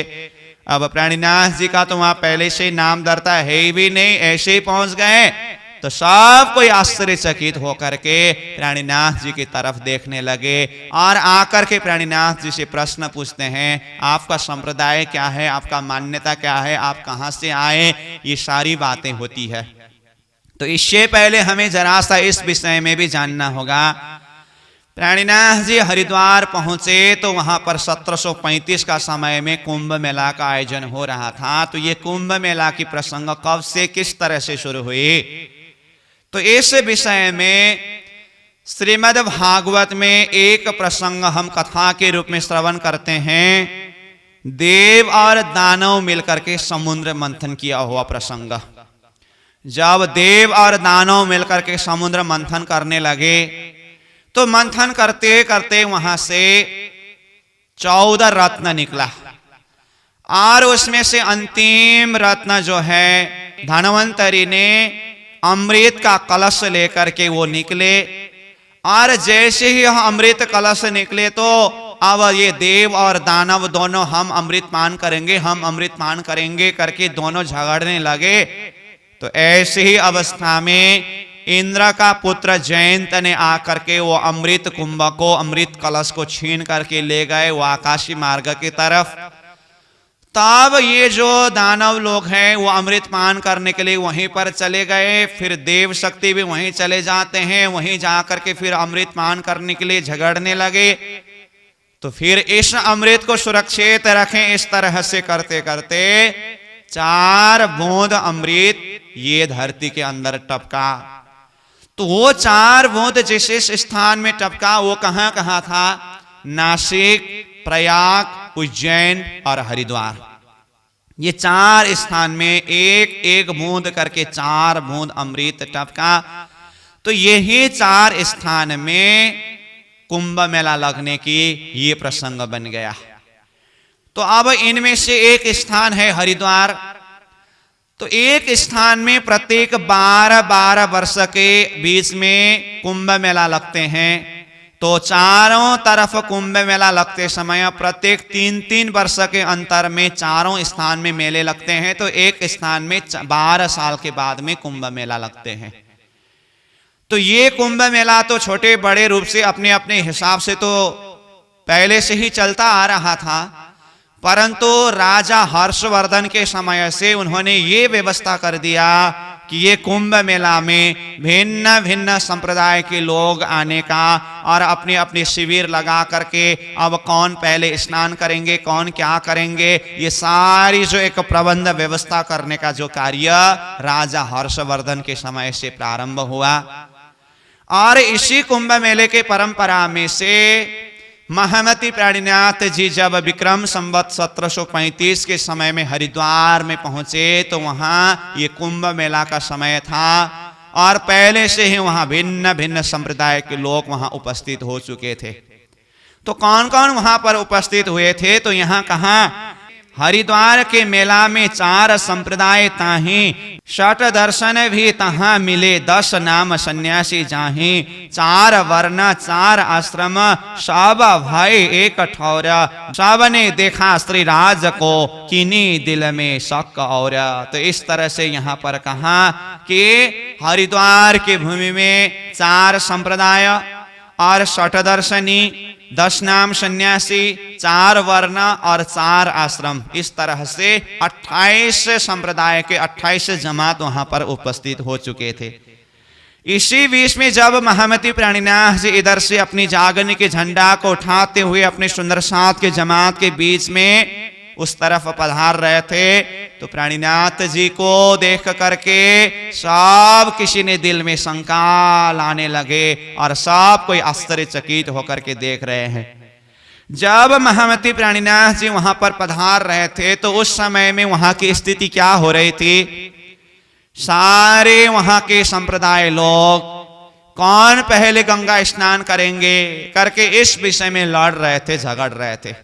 तो ये एक संप्रदाय के कहते हैं हम पहले गंगा स्नान करेंगे, दूसरा कहते हैं नहीं हम पहले गंगा स्नान करेंगे, तीसरा कहते हैं यहाँ कुंभ मेला में हम पहले गंगा स्नान करेंगे क्योंकि यही हमारा परंपरा है।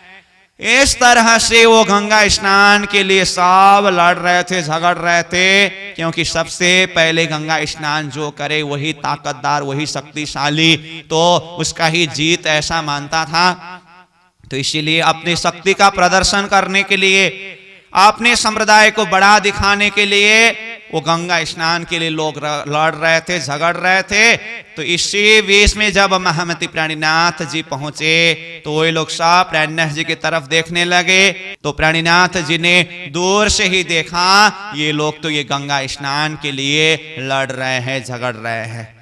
तो प्राणीनाथ जी ने विचार किया कि ये जो साधारण गंगा स्नान के लिए इतने बड़े बड़े संप्रदाय के लोग लड़ रहे हैं, झगड़ रहे हैं, ये कैसी बात है? जहां पर संप्रदाय के आचार्य लोग एकत्रित हुए हैं तो यहां पर तो ज्ञान रूपी गंगा में स्नान करना चाहिए ना। ज्ञान रूपी गंगा के द्वारा ही अपनी आत्मा पहचान होगी, और जब तक अपनी आत्मा पहचान नहीं होगी तब तक परमात्मा की पहचान संभव नहीं है। और आत्मा पहचान के लिए तो अंतर आत्मा की शुद्धि होनी चाहिए, क्योंकि प्राणीनाथ जी का कहना है साथ जी साफ हुए बिना अखंड में क्यों पहुंचत। हृदय साफ हुए बिना, हृदय पवित्र हुए बिना, दिल को साधे बिना वो अखंड सुख में कैसे पहुंच सकते हैं? इसीलिए ये गंगा स्नान के द्वारा तो शारीरिक शुद्धि, मानसिक शुद्धि होगी, परंतु अंतर शुद्धि होनी चाहिए। तो प्राणीनाथ जी अपने सुंदर साथ की जमात में ये संदेश को गाते हुए वहां पर उपस्थित हो रहे हैं। अंदर नाही निर्मल फेर फेर नहावे बाहर, कर दिखाई कोट बेर तोहे ना मिले कर तारा। अंदर नाही निर्मल फेर फेर नहावे बाहर। अंतर शुद्धि होनी चाहिए। जब तक अंतर शुद्धि नहीं होगा, बार बार बाह्य जल से ये शरीर को धो करके कुछ होने वाला नहीं है। प्राणीनाथ जी कहते हैं जैसा बाहर होता है जो होवे ऐसा दिल, तो अदखिन पियो न्यारा नहीं माहे रहे हिलमिल। लोग बाह्य शुद्धि के लिए जितना मेहनत करते हैं, जितना परिश्रम करते हैं और जो कुछ भी करते हैं बाहर के शरीर को सजाने के लिए, शुद्ध बनाने के लिए, इसी तरह से अंतर हृदय को भी शुद्धि बनाएं तो आधा क्षण नहीं लगेगा परमात्मा के अनुभव करने के लिए। जैसा बाहर होता है जो होवे ऐसा दिल, दिल भी ऐसे ही शुद्ध पवित्र हो। आदखिन पियो न्यारा नहीं, आधा क्षण भी उस आत्मा से परमात्मा अलग नहीं होते हैं। माहे रहे हिलमिल, उसके तो हृदय के अंदर ही परमात्मा अनुभव होने लगेंगे।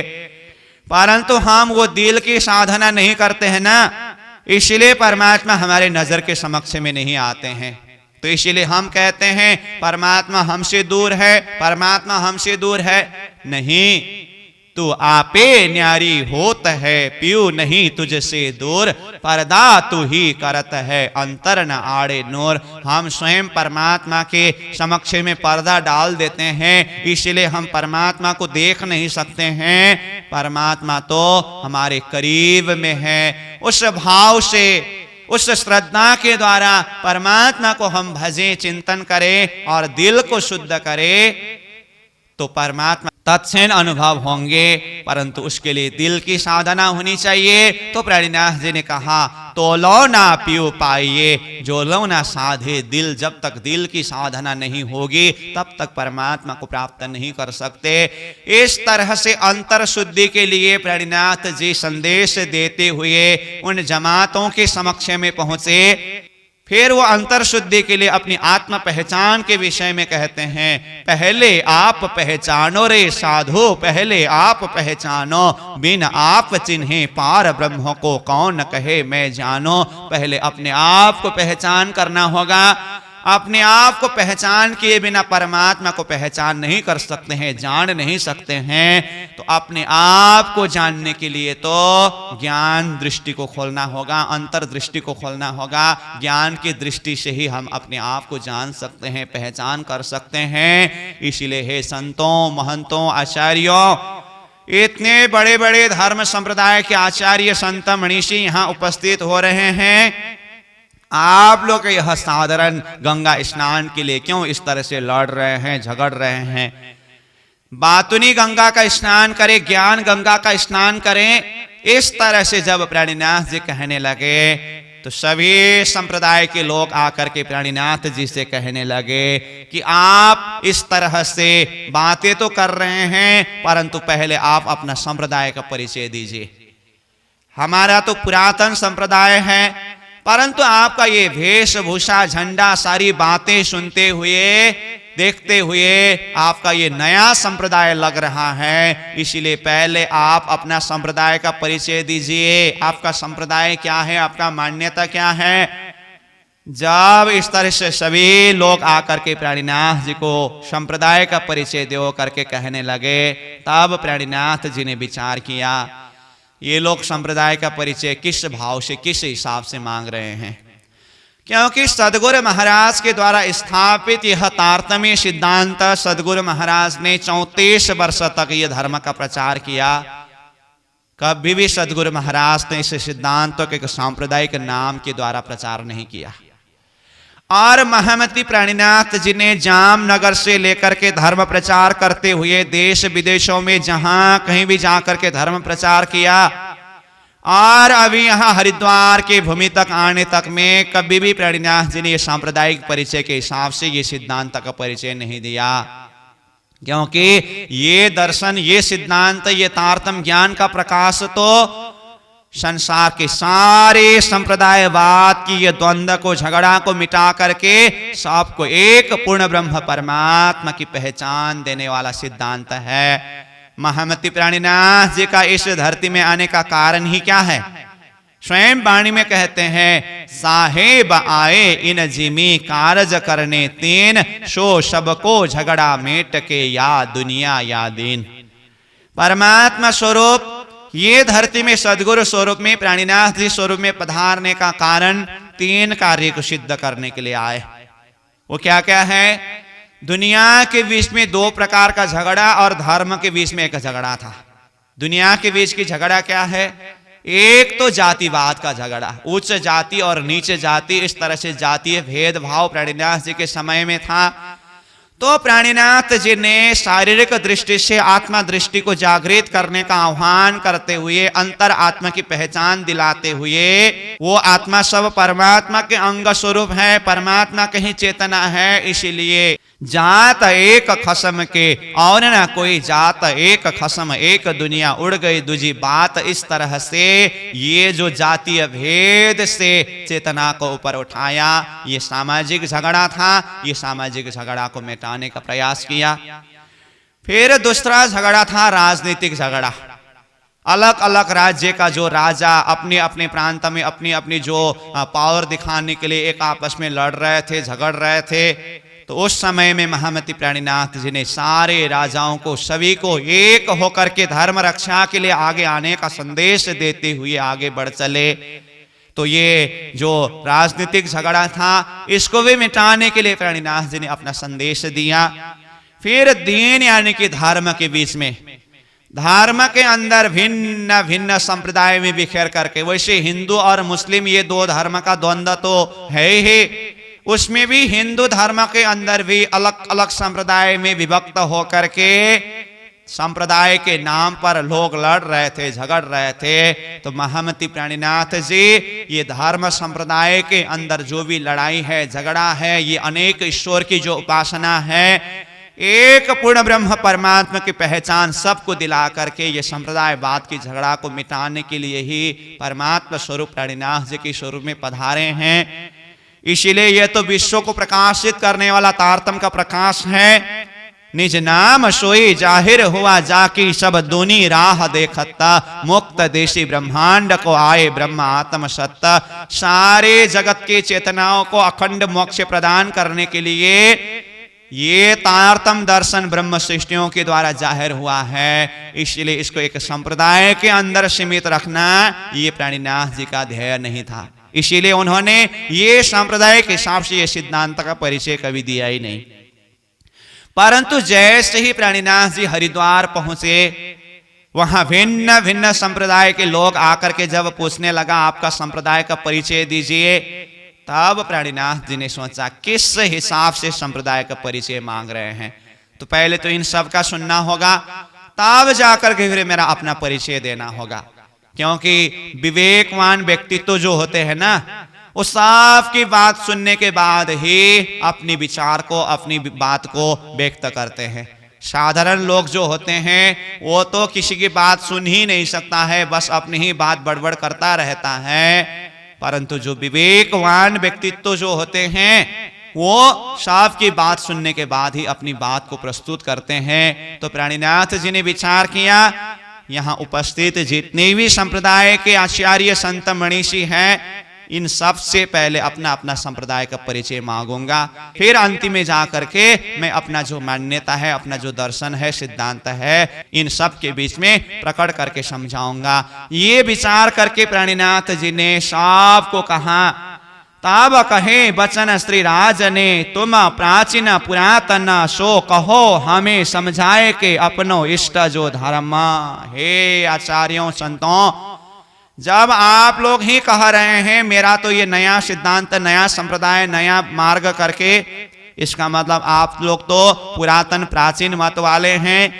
इसलिए पहले आप लोग अपनी परंपरा, अपनी प्राचीन मत की जो मान्यता के हिसाब से अपना अपना संप्रदाय का परिचय दीजिए कि आप लोगों का मान्यता क्या है, तो फिर अंतिम में मैं अपना संप्रदाय का परिचय देता हूं। तो प्राणीनाथ जी ने जब इस तरह से कहा, तो अब प्राणीनाथ जी के ये कहने से वहां पर जितने भी संप्रदाय के लोग, अलग अलग मत के लोग उपस्थित हुए थे, उनमें से सर्वप्रथम महामती प्राणीनाथ जी के समक्ष में रामानुज संप्रदाय के आचार्य आकर के अपनी बात को प्रस्तुत करने लगे।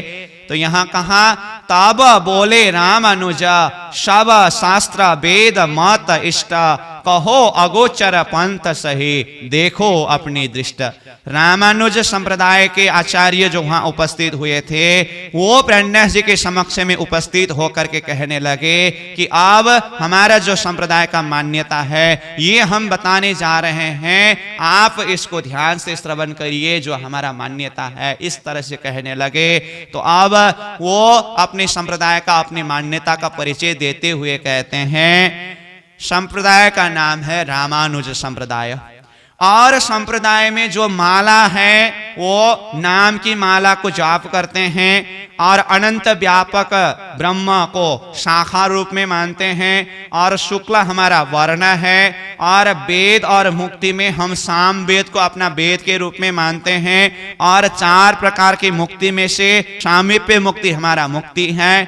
फिर हमारा अच्युत गोत्र है, मठ हमारा वैकुंठ है, और परिक्रमा सुमेरु है, निराकार हमारा मंत्र है, पद्मनाभी हमारा क्षेत्र है, मेलाकोट हमारा सुख विलास है, लक्ष्मी हमारा इष्ट है, फिर धाम हमारा रंगनाथ है, कावेरी हमारा तीर्थ है, कमला हमारी देवी है, श्री नारायण हमारे देवता हैं, विष्णु हमारे आचार्य है। ये जो संप्रदाय का संस्थापक है रामानुजाचार्य है। इस तरह से अपनी संप्रदाय का परिचय रामानुज संप्रदाय के आचार्य ने आकर के प्राणीनाथ जी के समक्ष में प्रकट करके कहा।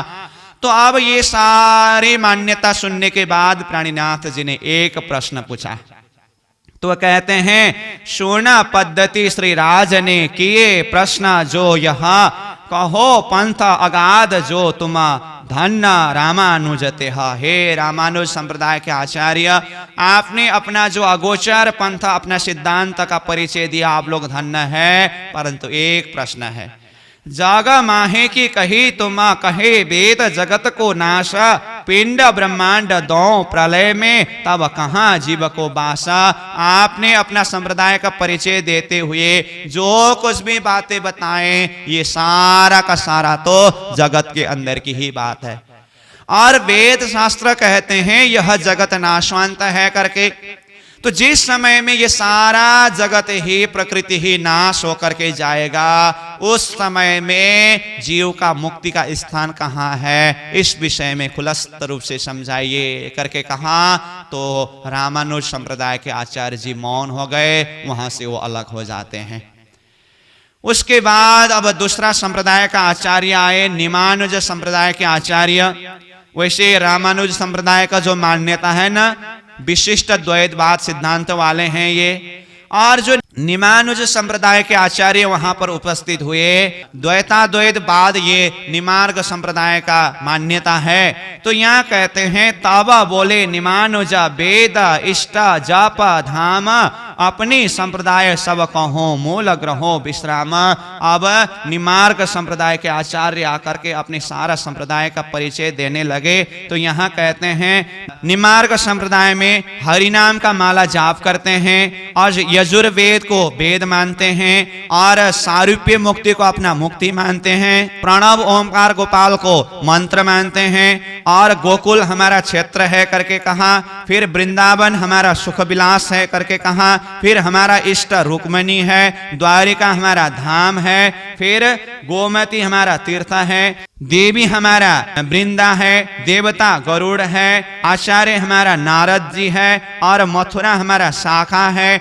दुर्वासा ऋषि है और निमानुजाचार्य हमारे संप्रदाय के आचार्य है। इस तरह से निमार्ग संप्रदाय के आचार्य ने भी आकर के अपना परिचय दिया। तो इनका भी वही बात है कि ये जगत के अंदर की ही बात है। प्राणीनाथ जी वही प्रश्न पूछते हैं कि ये जगत के अंदर की ही बातें की आप लोगों ने और कुछ बात जगत से परे की बात भी किया। तो कहते हैं आप लोगों ने जगत के अंदर और जगत के बाहर की दोनों की बात सार असार बात को एक कर दिया। सतगुरु के बिना आप लोगों को ये भेद खोलने वाला नहीं है, इसीलिए इस तरह से सार असार को एक कियो। तो सार असार को इस तरह से एक कर दिया, इस तरह प्राणीनाथ जी कहते हैं। उसके बाद फिर तीसरे नंबर में विष्णु श्याम संप्रदाय के आचार्य प्राणीनाथ जी के समक्ष में अपना परिचय देने के लिए उपस्थित हुए। तो विष्णु श्याम संप्रदाय का मान्यता क्या है, तो वो अपनी मान्यता अपना परिचय देते हुए कहते हैं जगन्नाथ की सेवा ही हमारा माला है, त्रिपुरारी कैलाश हमारा शाखा है, शुक्ल हमारा वर्ण है, अथर्ववेद हमारा वेद है, शायज्य मुक्ति हमारा मुक्ति है, तुलसी हमारा मंत्र है, इंद्रिय दमन हमारा सुख विलास है, लक्ष्मी हमारा इष्ट है, पुरुषोत्तमपुर हमारा धाम है, मार्कंडे हमारे तीर्थ है और वरुण हमारे देवता हैं, वामदेव आचार्य है, विष्णु कांची हमारा शाखा है, जलबिंब हमारे ऋषि है, विष्णु स्वामी हमारा संप्रदाय के आचार्य है। इस तरह से विष्णु श्याम संप्रदाय के आचार्य ने भी अपने सिद्धांत का परिचय दिया, अपने मान्यता का परिचय दिया। तब प्राणीनाथ जी ने वही प्रश्न पूछा, वेद कहता है जगत का नाश, तब जीव का कहाँ वास है? क्योंकि आप लोगों ने जो भी अपना मान्यता का जो परिचय दिया ये सब जगत के अंदर की ही बात है। तो ये भी फिर वहां से मौन होकर के अलग हो गए। फिर उसके पश्चात चौथे संप्रदाय माधव संप्रदाय के आचार्य प्राणीनाथ जी के समक्ष में उपस्थित हुए और अपना संप्रदाय का परिचय देने लगे। तो अब यहाँ माधव संप्रदाय आकर के किस तरह से परिचय दे रहे हैं, तो कहा हरि नाम की माला ही हमारा माला है और ऋग वेद को हम वेद के रूप में मानते हैं, मंत्र हमारा गायत्री है, नीमखार हमारा क्षेत्र है, अंगपात यानी कि शरीर को तपाना यही हमारा सुख विलास है, सावित्री हमारे इष्ट है, बद्रीनाथ हमारा धाम है, तीर्थ हमारा अलाखा है, देवता हंसावतार है, ब्रह्मा हमारे आचार्य है, अवंतिकापुरी हमारा शाखा है और हंसावतार ऋषि है और माधवाचार्य हमारे संप्रदाय के आचार्य है। इस तरह से माधव संप्रदाय के आचार्य ने भी अपनी संप्रदाय अपनी मान्यता का परिचय दिया। तब इनको भी प्राणीनाथ जी ने वही प्रश्न पूछा, आप लोगों ने भी वही बात जो जगत के अंदर की बातें की, तो कहते हैं तब कहे प्रश्न श्री राज ने, ये तो कही जग माहे, कहे वेद जगत भरम है, तब मुक्ति कही सो काहे। वेद ने ये जगत को भरम कहा है, नाशवंत कहा है, मिथ्या कहा है। उस समय में आत्मा का अखंड मोक्ष का धाम कहाँ, इस विषय में बताइए करके कहा। तो माधव संप्रदाय के आचार्य भी मौन हो गए। अब उन्होंने भी ये मुक्ति के विषय में, अखंड धाम के विषय में कुछ नहीं कह सका, तो वो भी वहां से अलग हो जाते हैं। तो इस तरह से चार संप्रदाय ने जो परिचय दिया, सबके लिए प्राय प्राणनाथ जी के एक ही प्रश्न है, जगत का नाश है तब जीव का वास कहाँ है। अब उसके पश्चात प्राणीनाथ जी के समक्ष में 10 नाम सन्यासी वाले आ गए और ये 10 नाम सन्यासी के जो अपना अपना मान्यता है, अपना अपना जो सिद्धांत है, ये आकर के प्राणीनाथ जी के समक्ष में अपना संप्रदाय का, अपना सिद्धांत का जो परिचय देते हैं। तो यहाँ इस प्रसंग में लालदास जी महाराज कहते हैं, फिर 10 नाम सन्यासी जो बोले इष्ट प्रमाण, मन्या 7 मठ 4, हमारे परम हंस मत ये जान। इस तरह से सन्यास मत में ये 7 मन्या है और 4 मठ है, ये परम हंस मत है हमारा करके इस तरह से कहते हैं। तो ये सन्यास मत जो है, वैसे ये आदि शंकराचार्य जी के द्वारा सन्यास मत शुरू हुआ, तो ये आगे बढ़ते बढ़ते 4 मठ और ये 7 मन्या इस तरह से विभक्त हुआ। तो इन 7 मन्या में से एक एक मन्या के आचार्य आकर के यहाँ प्राणीनाथ जी के समक्ष में अपनी अपनी जो मान्यता है उसका परिचय देने लगे। तो अब यहाँ पर कहते हैं सबसे पहला वाला मन्या जो है, उनकी मान्यता क्या था, सबने अपनी मान्यता को किस तरह से परिचय दिया, हम सबकी बातें सुनेंगे। फिर उसके ऊपर प्राणीनाथ जी किस तरह से प्रश्न खड़ा करते हैं, तो ये विषय में हम चर्चा करेंगे। तो 10 नाम सन्यासी में जैसे कि कहा 4 मठ हैं और 7 मन्या हैं। उनमें से प्रथम मन्या के आचार्य आकर के कहने लगे कि हम पश्चिम दिशा वाले हैं और मठ हमारा शारदा मठ है, क्षेत्र हमारा द्वारिका है, देवता हमारा सुदेचर है, देवी हमारा भद्रकाली है, तीर्थ हमारा गंगा गोमती है, आचार्य हमारा स्वरूपाचार्य है और नाम में तीर्थ और आश्रम है, और हमारा जो संप्रदाय है कीटवर संप्रदाय है। इस तरह से ये प्रथम मन्या वाला ने प्राणनाथ जी के समक्ष में अपना मत, अपना सिद्धांत का परिचय दिया। फिर दूसरे मन्या आ गए और ये लोग भी अपना परिचय देने लगे। तो दूसरा मन्या वाले कहते हैं हमारा पूर्व दिशा है और गोवर्धन मठ हमारा मठ है, पुरुषोत्तम हमारा क्षेत्र है, जगन्नाथ हमारे देवता है, बिंबलाई हमारे देवता है, रोहिण्या महोदधि हमारे तीर्थ है, बालभद्राचार्य और पद्माचार्य हमारे आचार्य है, वन और आरण्य नाम है और भोगवार हमारा संप्रदाय है। इस तरह से दूसरे मन्या वाले ने भी अपना परिचय दिया। उसके पश्चात फिर तीसरे मन्या के आचार्य आते हैं और उन्होंने अपना परिचय दिया। कहाँ? उत्तर दिशा से हम आए हैं, हमारा दिशा उत्तर है, जोएसी हमारा मठ है और क्षेत्र हमारा मुक्ति है, नर नारायण हमारे देवता है, पुण्यगिरी हमारे देवी है, अलखा हमारे तीर्थ है, नर तोटकाचार्य हमारे आचार्य है, गिरी पर्वत और सागर हमारे ये नाम है और आश्रम हमारा बद्रीनाथ है और आनंदवार हमारे ये संप्रदाय है। इस तरह से ये तृतीय मन्या वाला ने भी अपना परिचय दिया। उसके पश्चात फिर चौथी मन्या वाले आए और परिचय देते हैं हम दक्षिण दिशा के हैं, श्रृंगेरी हमारा मठ है, रामेश्वर हमारा धाम है, त्रिदेव सहित 9 देवता यानी कि 12 देवता ही हमारे देवता है, कामाख्या हमारे देवी है, और टोकभद्रा हमारा तीर्थ है, पृथ्वी धराचार्य हमारे आचार्य है, पूरी भारती और सरस्वती हमारा नाम है, और भूरवार हमारे संप्रदाय है, और श्रृंगी हमारे ऋषि है। इस तरह से ये चौथी मन्या के आचार्य ने अपनी मान्यता का परिचय दिया। उसके बाद फिर पंचम मन्या के आचार्य उपस्थित हुए और कहते हैं ऊर्ध्व हमारा दिशा है, सुमेरु पर्वत हमारा मठ है, और कैलाश हमारे क्षेत्र है, निरंजन हमारा देवता है, माया हमारे देवी है, मानसरोवर हमारे तीर्थ है, ईश्वराचार्य हमारे आचार्य है, और काशी हमारे संप्रदाय है। इस तरह से ये पंचम मन्या ने अपना परिचय दिया।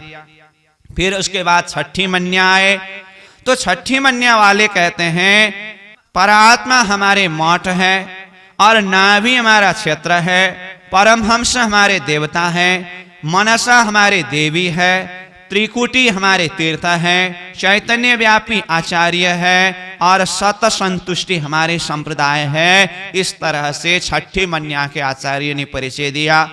अब सप्तम मन्या के आचार्य आए। अब वो तो क्या कहे, जो भी था पहले के सब ने कह दिया, जो कुछ थोड़ा कुछ बचा एक दो चीज उन्होंने कहा, तो वो कहते हैं जगन्नाथ हमारे देवता हैं, वन और आरण्य हमारा नाम है। बस ये सप्तम मन्या वालों ने इतना ही कहा।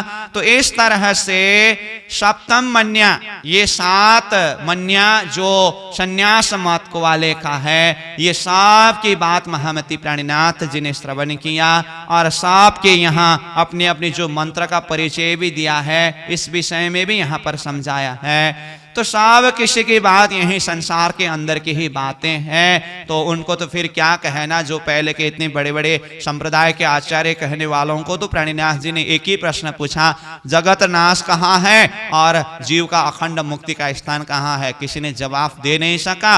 7 मन्या की बात सुनने के बाद प्राणीनाथ जी ने सबको एक साथ में यही प्रश्न पूछा, आप लोगों ने भी अपना जो मान्यता जो भी परिचय दिया, ये सारा का सारा यही संसार के अंदर की ही बात है। तो ये जगत नाश होकर के जब जाएगा, उस समय में जीव का अखंड मुक्ति का स्थान कहाँ है, इस तरह से प्रश्न पूछा। तो इसका जवाब वही लोग भी नहीं दे पाए।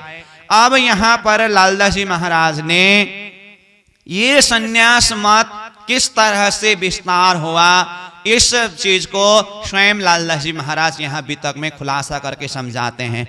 वहां पर तो 10 नाम सन्यासी के नाम से जो अपनी अपनी मन्या अपनी अपनी मान्यता का आकर के परिचय तो दिया, लेकिन यहाँ लालदास जी महाराज ने ये सन्यास परंपरा कहाँ से शुरू हुआ और ये 10 नाम सन्यासी तक यहाँ किस तरह से विभक्त होकर के आए, इसके लिए अब यहाँ सतयुग, त्रेता युग, द्वापर युग से लेकर के कलियुग तक का सारा सन्यास परंपरा को बताते हुए इस बात को खुलासा करते हैं। तो लालदास जी महाराज ने जिस तरह से यहाँ पर खुलासा करके लिखा है, जो स्वयं महामती प्राणीनाथ जी ने इस मत को ये चीज को रहस्य खुलासा करके समझाया है। तो सतयुग में जो सन्यास मत में हुए 3 जने का नाम यहाँ बताया है, ब्रह्मा, विष्णु और महेश। और सतयुग के बाद में जो त्रेता युग का समय आया, त्रेता युग के समय में सन्यास मत वालों में से वशिष्ठ, शक्ति और पराशर ये त्रेता युग के सन्यास मत वाले हैं। और उसके बाद फिर द्वापर युग का समय हुआ, तो द्वापर के समय में व्यास जी और सुखदेव जी ये सन्यास के हैं। और कलियुग का समय जैसे आया, कलियुग के समय में सर्वप्रथम गौड़पाद, उसके बाद फिर गोविंदपाद, उसके बाद में है शंकराचार्य जी। तो इस तरह से ये कलियुग के 3 नाम आया है। और इन तीनों में से कलियुग के अंतिम नाम जो आया शंकराचार्य जी, उनके द्वारा ही ये 10 नाम सन्यासी का विस्तार हुआ है। उन्होंने 4 मठ का स्थापना किया। जो पहले आया ना हमारा 4 मठ करके, तो ये जो शंकराचार्य जी ने ही 4 मठ का स्थापना किया, तो चारों मठ के एक एक आचार्य हुए उनके समय में ही। उसके बाद फिर एक एक से अब विस्तार होते होते 10 नाम सन्यासी मत इस तरह से विभक्त हुए। तो शंकराचार्य जी के विषय में तो हम श्रवण करते ही हैं। उन्हें स्वयं महादेव जी के अवतार के रूप में मानते हैं। तो उन्होंने बाल्य अवस्था से ही परमात्मा के भक्ति में लगने के लिए ये संसार से विरक्त को धारण कर रहे थे। तो शंकराचार्य जी के विषय में जरा सा ऐसा प्रसंग आता है कि वो चाहते हैं सन्यास को धारण करे, परंतु उनकी माता जी देते ही नहीं। तो अब किस तरह से सन्यास धर्म को अपनाए। तो एक बार वो ऐसे ही स्नान करने के लिए, जल भरने के लिए, कुछ करने के लिए जल के अंदर चले गए। माता भी साथ में थे, तो माता बाहर है। जल के अंदर जाकर के उन्होंने बचाइए बचाइए, मुझे गोही पकड़ रहा है, अब ये खाऊंगा करके बोल रहा है। तो ऐसा जब हुआ तो माता जी बाहर से रोने लगे, परमात्मा को पुकार करने लगे, मेरे पुत्र को बचाइए। तो कहते हैं अंदर से पुत्रा ये बोल रहा है तुम यहां से निकल करके सीधा सन्यास बनोगे तो छोड़ूंगा, नहीं तो खा करके खत्म कर दूंगा करके बोल रहा है करके कहा।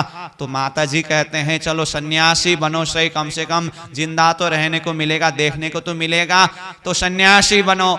तो फिर माता को कहा पानी पकड़ करके संकल्प करने के लिए कह रहे हैं। तो माता ने पानी पकड़ करके संकल्प किया कि मेरा पुत्र सन्यासी बने, मेरे लिए यही स्वीकार्य है। तो अब उन्होंने घर छोड़ करके वो सन्यास बने। ऐसी भी बातें बताते हैं। तो जो भी हो, शंकराचार्य जी जो है वो सन्यास मत वाले हैं। तो शंकराचार्य जी के द्वारा ही जब 4 धाम का स्थापना हुआ और यहीं से विस्तार होकर के किस तरह से 10 नाम सन्यासी विभक्त हुए, तो कहा शंकराचार्य जी के द्वारा चारों दिशा में 4 मठ का स्थापना हुआ। तो पूर्व में जगन्नाथ गोवर्धन मठ का स्थापना किया और वहां पर पद्माचार्य आचार्य हुए। पद्माचार्य के बाद में बलभद्र आचार्य हुए और बलभद्र के बाद में अब ये 2 नाम विभक्त हुआ, वन और आरण्य। तो ये 2 हुआ। फिर उसके बाद जो पश्चिम दिशा के मठ है जिसका नाम है द्वारिका शारदा मठ जिसे कहते हैं, जहां पर ब्रह्माचार्य सुरेशाचार्य आचार्य हुए। उसके बाद फिर स्वरूपाचार्य हुए और स्वरूपाचार्य के द्वारा फिर ये 2 शाखा विभक्त हुए, तीर्थ और आश्रम। फिर उत्तर दिशा के जो मठ हैं जिसे ज्योति मठ या जोशी मठ कहते हैं, जहां के आचार्य हुए नरतोटकाचार्य और नरतोटकाचार्य के बाद में फिर ये 3 शाखा विभक्त हुए। तो गिरि, पर्वत और सागर ये 3 हुए। और फिर दक्षिण दिशा के जो मठ है वो रामेश्वर श्रृंगेरी मठ और वहां पर श्रृंगी ऋषि हस्तकमलाचार्य जी हुए। उसके बाद फिर ऊर्ध्वाचार्य आचार्य हुए और ऊर्ध्वाचार्य के बाद में फिर 3 शाखा विभक्त हुए, सरस्वती, भारती और पुरी करके। तो ये चारों मठ से विस्तार होने के क्रम में कुल मिलाकर के 10 हुए। तो इसी को 10 नाम सन्यासी कहते हैं। तो क्या क्या हुआ 10 नाम कुल मिलाकर के? वन, आरण्य, तीर्थ, आश्रम, गिरि, पर्वत, सागर, सरस्वती, भारती और पुरी। इस तरह से ये 10 नाम सन्यासी इस तरह विस्तार हुआ। तो ये लोग भी आकर के अपने अपने परिचय दिया। तो उनकी परिचय के साथ में ये जो 10 नाम सन्यासी का परंपरा को भी यहाँ पर लालदास जी महाराज ने खुलासा करके समझाया। अब उसके बाद फिर प्राणीनाथ जी के समक्ष में अपने संप्रदाय, अपनी मान्यता, अपने सिद्धांत का परिचय देने के लिए उपस्थित होते हैं षटदर्शनी। षटदर्शनी मतलब ये 6 शास्त्रों को मानने वाले, अलग अलग शास्त्रों को मानने वाले, जो अलग अलग मान्यता के जो आचार्य है, ये लोग भी यहाँ पर उपस्थित हुए।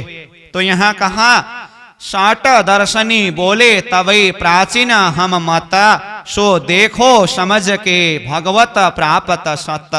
षटदर्शनी लोग आकर के कहने लगे हमारा मत ही सबसे प्राचीन मत है और हमारे इस मत के द्वारा ही भगवान को प्राप्त कर सकते हैं, परमात्मा को प्राप्त कर सकते हैं, इस तरह से कहने लगे।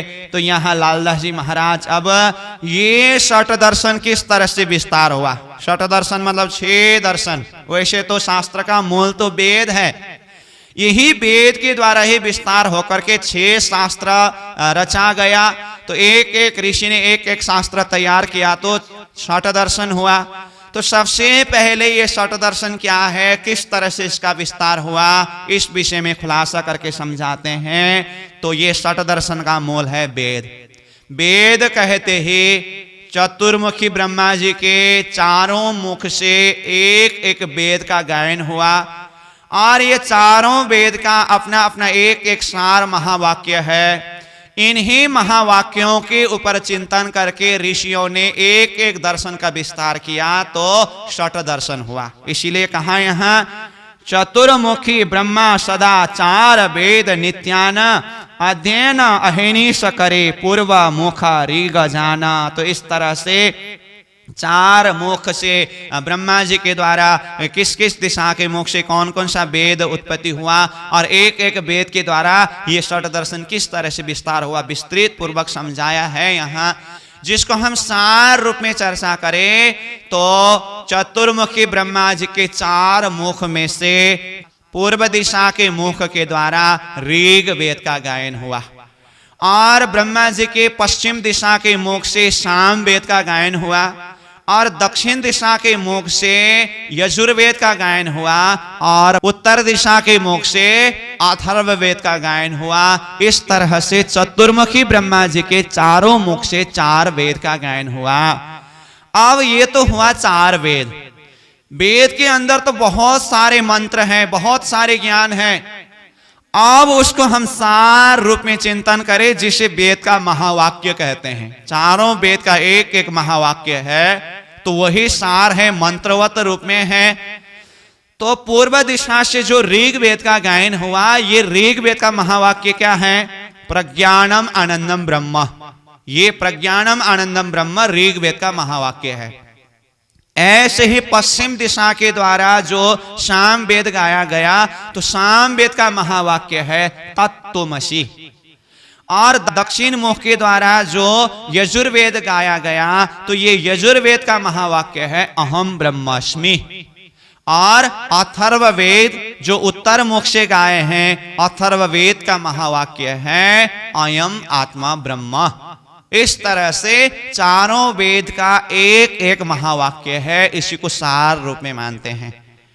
अब ये षट दर्शन का विस्तार किस तरह से हुआ, इन्हीं वेदों के सार महावाक्यों को ऋषियों ने जब चिंतन किया, तो उसके द्वारा जो विस्तार करके जो दर्शन लिखा, तो यही दर्शन षट दर्शन हुआ।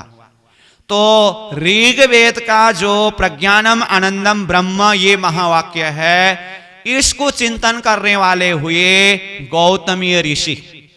तो गौतमीय ऋषि ने इस प्रज्ञानम आनंदम ब्रह्म सूत्र को, इस महावाक्य को चिंतन करके एक दर्शन लिख करके तैयार किया, जिस दर्शन का नाम है नैयायिक दर्शन, अथवा जिसे नैयायिक शास्त्र कहते हैं। तो षट दर्शन में से एक दर्शन है नैयायिक दर्शन, जिसे षट दर्शन भी कहते हैं, षट शास्त्र भी कहते हैं। चाहे हम दर्शन कहे चाहे शास्त्र कहे, नैयायिक दर्शन अथवा नैयायिक शास्त्र, ये गौतमी ऋषि के द्वारा लिखे गए।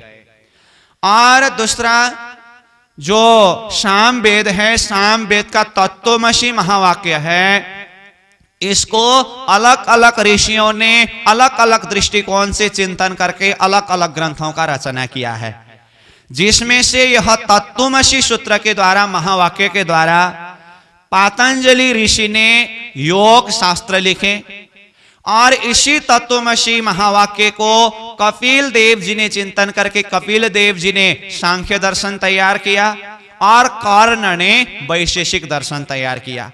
तो एक ही साम वेद का तत्त्वमसि महावाक्य के द्वारा तीन ऋषियों ने अलग अलग तीन शास्त्र तैयार किए। तो पातंजलि के द्वारा योग शास्त्र, कपिल के द्वारा सांख्य शास्त्र, कर्ण के द्वारा वैशेषिक शास्त्र, ये साम वेद का तत्त्वमसि महावाक्य का विस्तार है। तीन शास्त्र इस तरह से हुआ। उसके बाद फिर जो यजुर्वेद का अहम ब्रह्म अस्मि महावाक्य है, इसके द्वारा मीमांसा दर्शन लिखे गए। तो मीमांसा दर्शन जयमुनि और व्यास जी दोनों ने लिखे हैं, परंतु जयमुनि ने कर्म रूप मीमांसा लिखे और व्यास जी ने शारीरिक रूप मीमांसा लिखे। तो ये जो अहम ब्रह्म अस्मि महावाक्य सूत्र के द्वारा जयमुनि के द्वारा कर्म रूप मीमांसा और व्यास जी के द्वारा शारीरिक रूप मीमांसा, दोनों के एक मीमांसा दर्शन के नाम से जाने जाते हैं। तो ये हुआ एक दर्शन अथवा एक शास्त्र। उसके बाद अंतिम में अथर्ववेद जो है, अथर्ववेद का अयम आत्मा ब्रह्म महावाक्य है, इस सूत्र के द्वारा महादेव जी ने वेदांत दर्शन तैयार किया। तो देखिए इस तरह से ये षट दर्शन तैयार हुआ। तो कुल मिलाकर के षट दर्शन क्या क्या हुआ? नैयायिक दर्शन, योग दर्शन, सांख्य दर्शन, वैशेषिक दर्शन, मीमांसा दर्शन और वेदांत दर्शन। ये षट दर्शन 6 शास्त्र का अपनी अपनी मान्यता अपने अपने हिसाब से है, होते हुए भी विशेष करके वेदांत दर्शन को सार रूप में माने जाते हैं, क्योंकि वेदांत दर्शन जो है ना, ये स्वयं महादेव जी के द्वारा दिए गए हैं। तो ये हुआ षट दर्शन।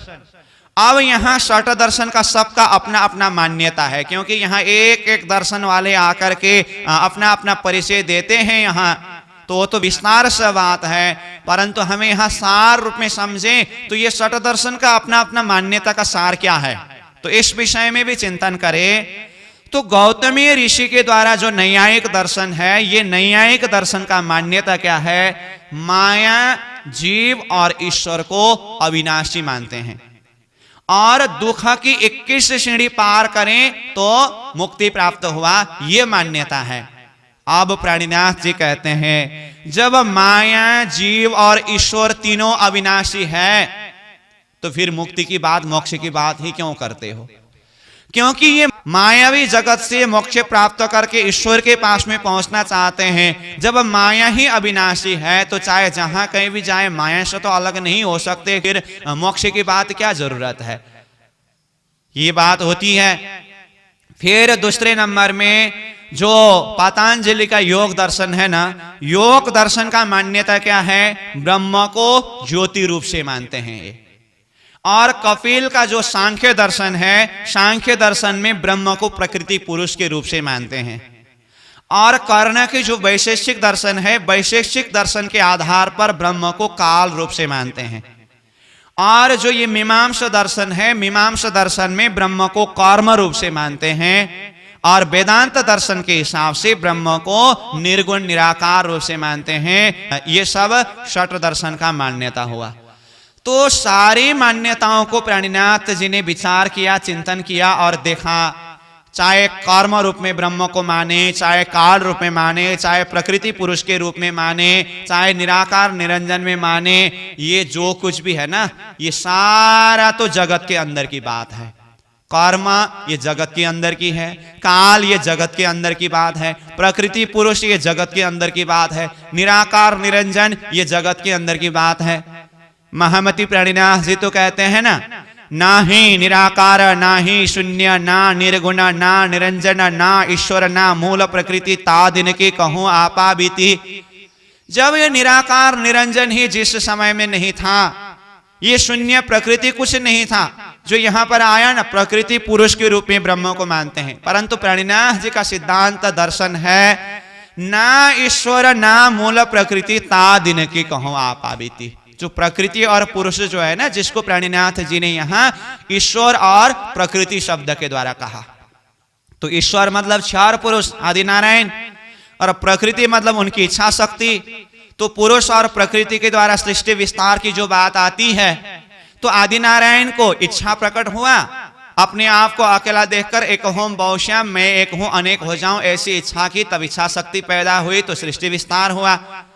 तो प्रकृति पुरुष को ब्रह्म मानने का अर्थ है आदि नारायण और उनकी प्रकृति इच्छा को ही ब्रह्म मानना।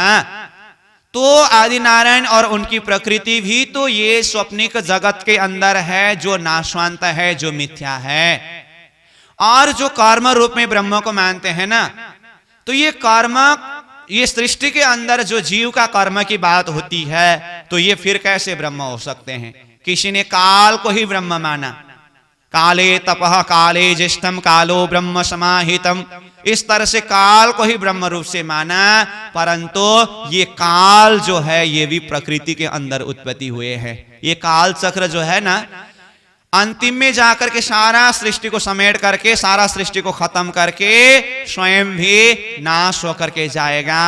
तो ये जो काल है ये भी प्रकृति के अंदर की बात है। तो इस तरह से सबकी जो मान्यता है सब जगत के अंदर की ही बात होने से महामती प्राणीनाथ जी ने सभी को एक ही प्रश्न पूछा कि हे संतों, आचार्यों, आप लोगों ने जो भी मान्यता अपने अपने हिसाब से परिचय दिया, मेरे मन में यही संदेह है, आप लोगों ने सारा जगत के अंदर की बात की, तो ये जगत तो नाशवंत बताया है ना, उस समय में जीव का अखंड मुक्ति का धाम कहाँ है, मुझे इस विषय में स्पष्ट रूप से बताइए करके सब किसी को प्राणीनाथ जी ने यही प्रश्न पूछा। इस विषय में कोई भी खोल करके बता नहीं पाते हैं।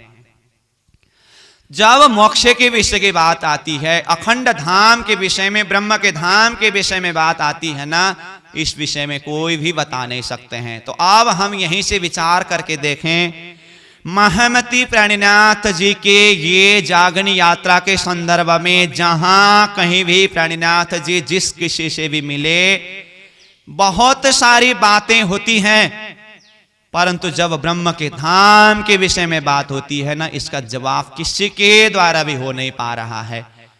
बीता को हम फिर से एक बार लौट करके देखें ना, सतगुरु महाराज के साथ में महाराज ठाकुर जब साधना कर रहे थे, तब ही एक दिन का प्रसंग पहले हम चर्चा करके आए ना, जब श्यामल दास जी के साथ में कुछ झगड़ा हुआ तो पिताजी ने क्या कहा, तुम लोग वो कांजी भट्ट जी जो देवचंद्र जी के भी गुरु हैं, उनके पास में जाकर के ज्ञान सीखो। कहा तो हम जाकर के कुछ प्रश्न पूछेंगे, इसका जवाब देंगे तो हम उनको ही गुरु मानेंगे। करके गए तो वहां पर जाकर के जो प्रश्न पूछा उस विषय में हम सुन के आए हैं ना, गुण कितने हैं, लोक कितने हैं, तत्व कितने हैं, प्रलय कितने हैं, इन सारी बातों का तो जवाब दिया। जब परमात्मा का स्थान, ब्रह्म का स्थान की बात आई तो क्षीर सागर में अक्षय के वृक्ष में अंगुष्ठ भर मात्र की जगह है, इस तरह से कहा। तो पूछा गया 3 गुण का नाश है, चौथा गुण नहीं, 5 तत्व का नाश है, 6 तत्व नहीं, 14 लोक का नाश है, 15 लोक नहीं, तो ये क्षीर सागर अक्षय वृक्ष के नीचे अंगुष्ठ मात्र की जगह कहाँ है। तो भट्ट जी की शुद्धि बुद्धि उड़ गई, ये बात आई। फिर प्रसंग आगे बढ़ते हुए जब प्राणीनाथ जी जूनागढ़ चले गए तो वहां पर हर्षि व्यास जी के साथ में धर्म चर्चा हुआ। तो वहां पर भी जब ब्रह्म के विषय की बात आई तो इस विषय में हर्षि व्यास जी भी बता नहीं पाए और अंतिम में जाकर के वो भी आचार्यों को कटु वचन बोलने लगे। और फिर आगे बढ़ते बढ़ते बहुत ज्ञानी जनों के साथ में मिलना हुआ। जैसे सूरत आप पहुंचे, भीम भट्ट, श्याम भट्ट जो वेदांत मान्यता के थे, तो इन लोगों ने भी ब्रह्म को निराकार मान के बैठे थे। प्राणीनाथ जी ने पूछा, भाई रे ब्रह्म ज्ञानी, ब्रह्म दिखलाओ, तुम सकल में साई देखा, ये संसार सकल है सुपना तो पार ब्रह्म क्यों पेख्या। तो इस तरह से ब्रह्म विषय में जब प्रश्न पूछा तो उन लोगों ने भी कुछ कह नहीं सका। तो अंतिम में प्राणीनाथ जी ने तारतम ज्ञान के द्वारा शुद्ध साकार ब्रह्म का परिचय दिया, तो वे लोग भी शिष्य बने। और भिन्न भिन्न जगह में जिस किसी से भी ब्रह्म के विषय में चर्चा हुई तो एक ब्रह्म को निश्चय करने के विषय में और एक ब्रह्म का धाम के विषय में कोई भी दृढ़ता के साथ में नहीं बता पा रहा है।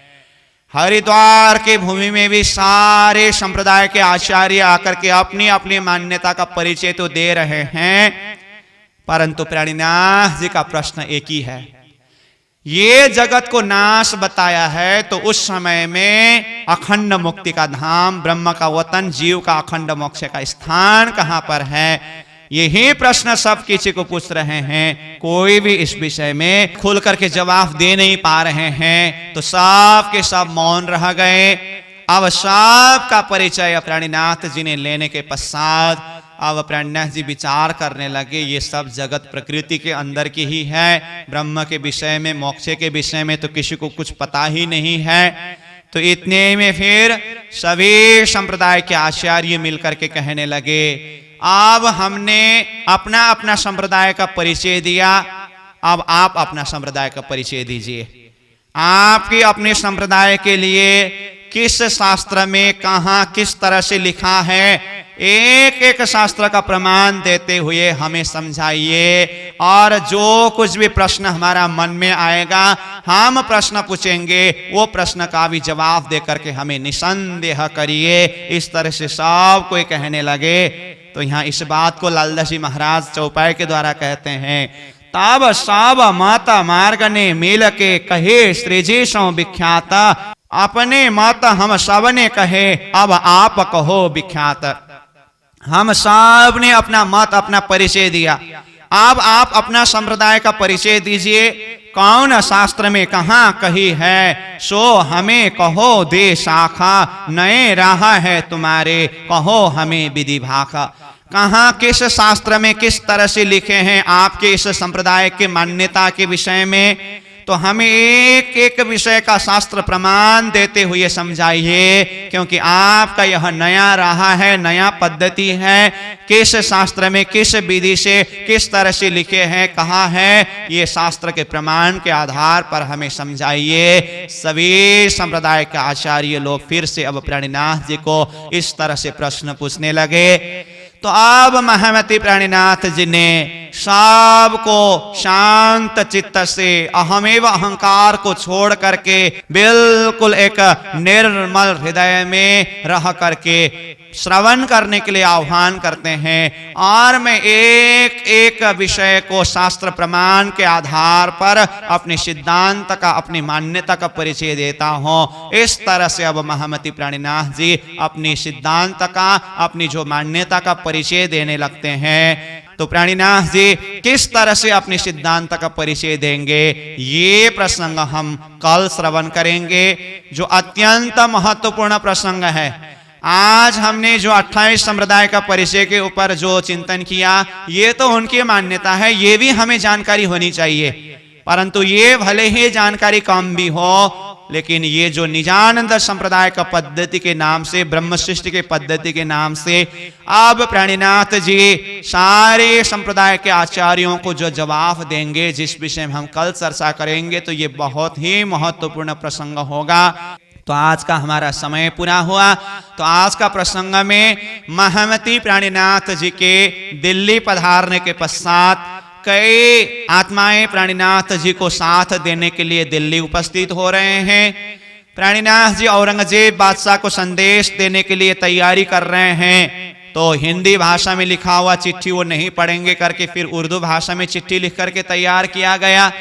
और भी कई आत्मा उपस्थित हो रहे हैं। फिर अब महमति प्राणीनाथ जी को ऐसा संकेत मिले कि अभी इस समय में कुछ समय के लिए बादशाह को संदेश पहुंचाने के कार्य को रोक करके हरिद्वार की तरफ यात्रा करने की। तो प्राणीनाथ जी फिर विक्रम संवत 1735 का समय में हरिद्वार की तरफ यात्रा करते हैं। तो वहां पर पहुंचे तो कुंभ मेला का आयोजन हो रहा था। 28 संप्रदाय के लोगों ने जब प्राणीनाथ जी को अपने संप्रदाय का परिचय मांगने लगे, तो प्राणीनाथ जी ने पहले उनको सबको अपना अपना परिचय देने के लिए कहा। तो सब ने अपनी अपनी मान्यता का परिचय दिया। तो ये प्रसंग आज हमने चर्चा किया।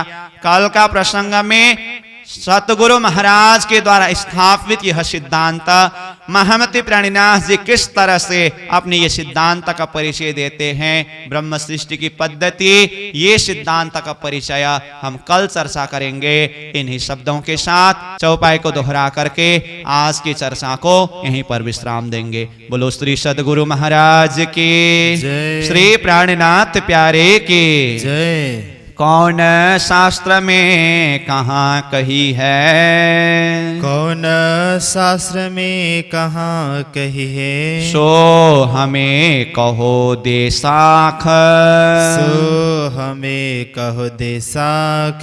नई राह है तुम्हारी, नई राह है तुम्हारी, कहो हमें विधि भाख, कहो हमें विधि भाख, कहो हमें विधि भाख, कहो हमें विधि भाख। बोलो श्री कृष्ण कन्हैया लाल की जय। सतगुरु महाराज की जय। श्री प्राणनाथ प्यारे की जय। महारानी बाईजुराज की जय। महाराज छत्रसाल की जय। स्वामी श्री लालदास जी महाराज की जय। तीनों पुरी धाम की जय। समस्त सुंदर साथ की जय। प्रणाम।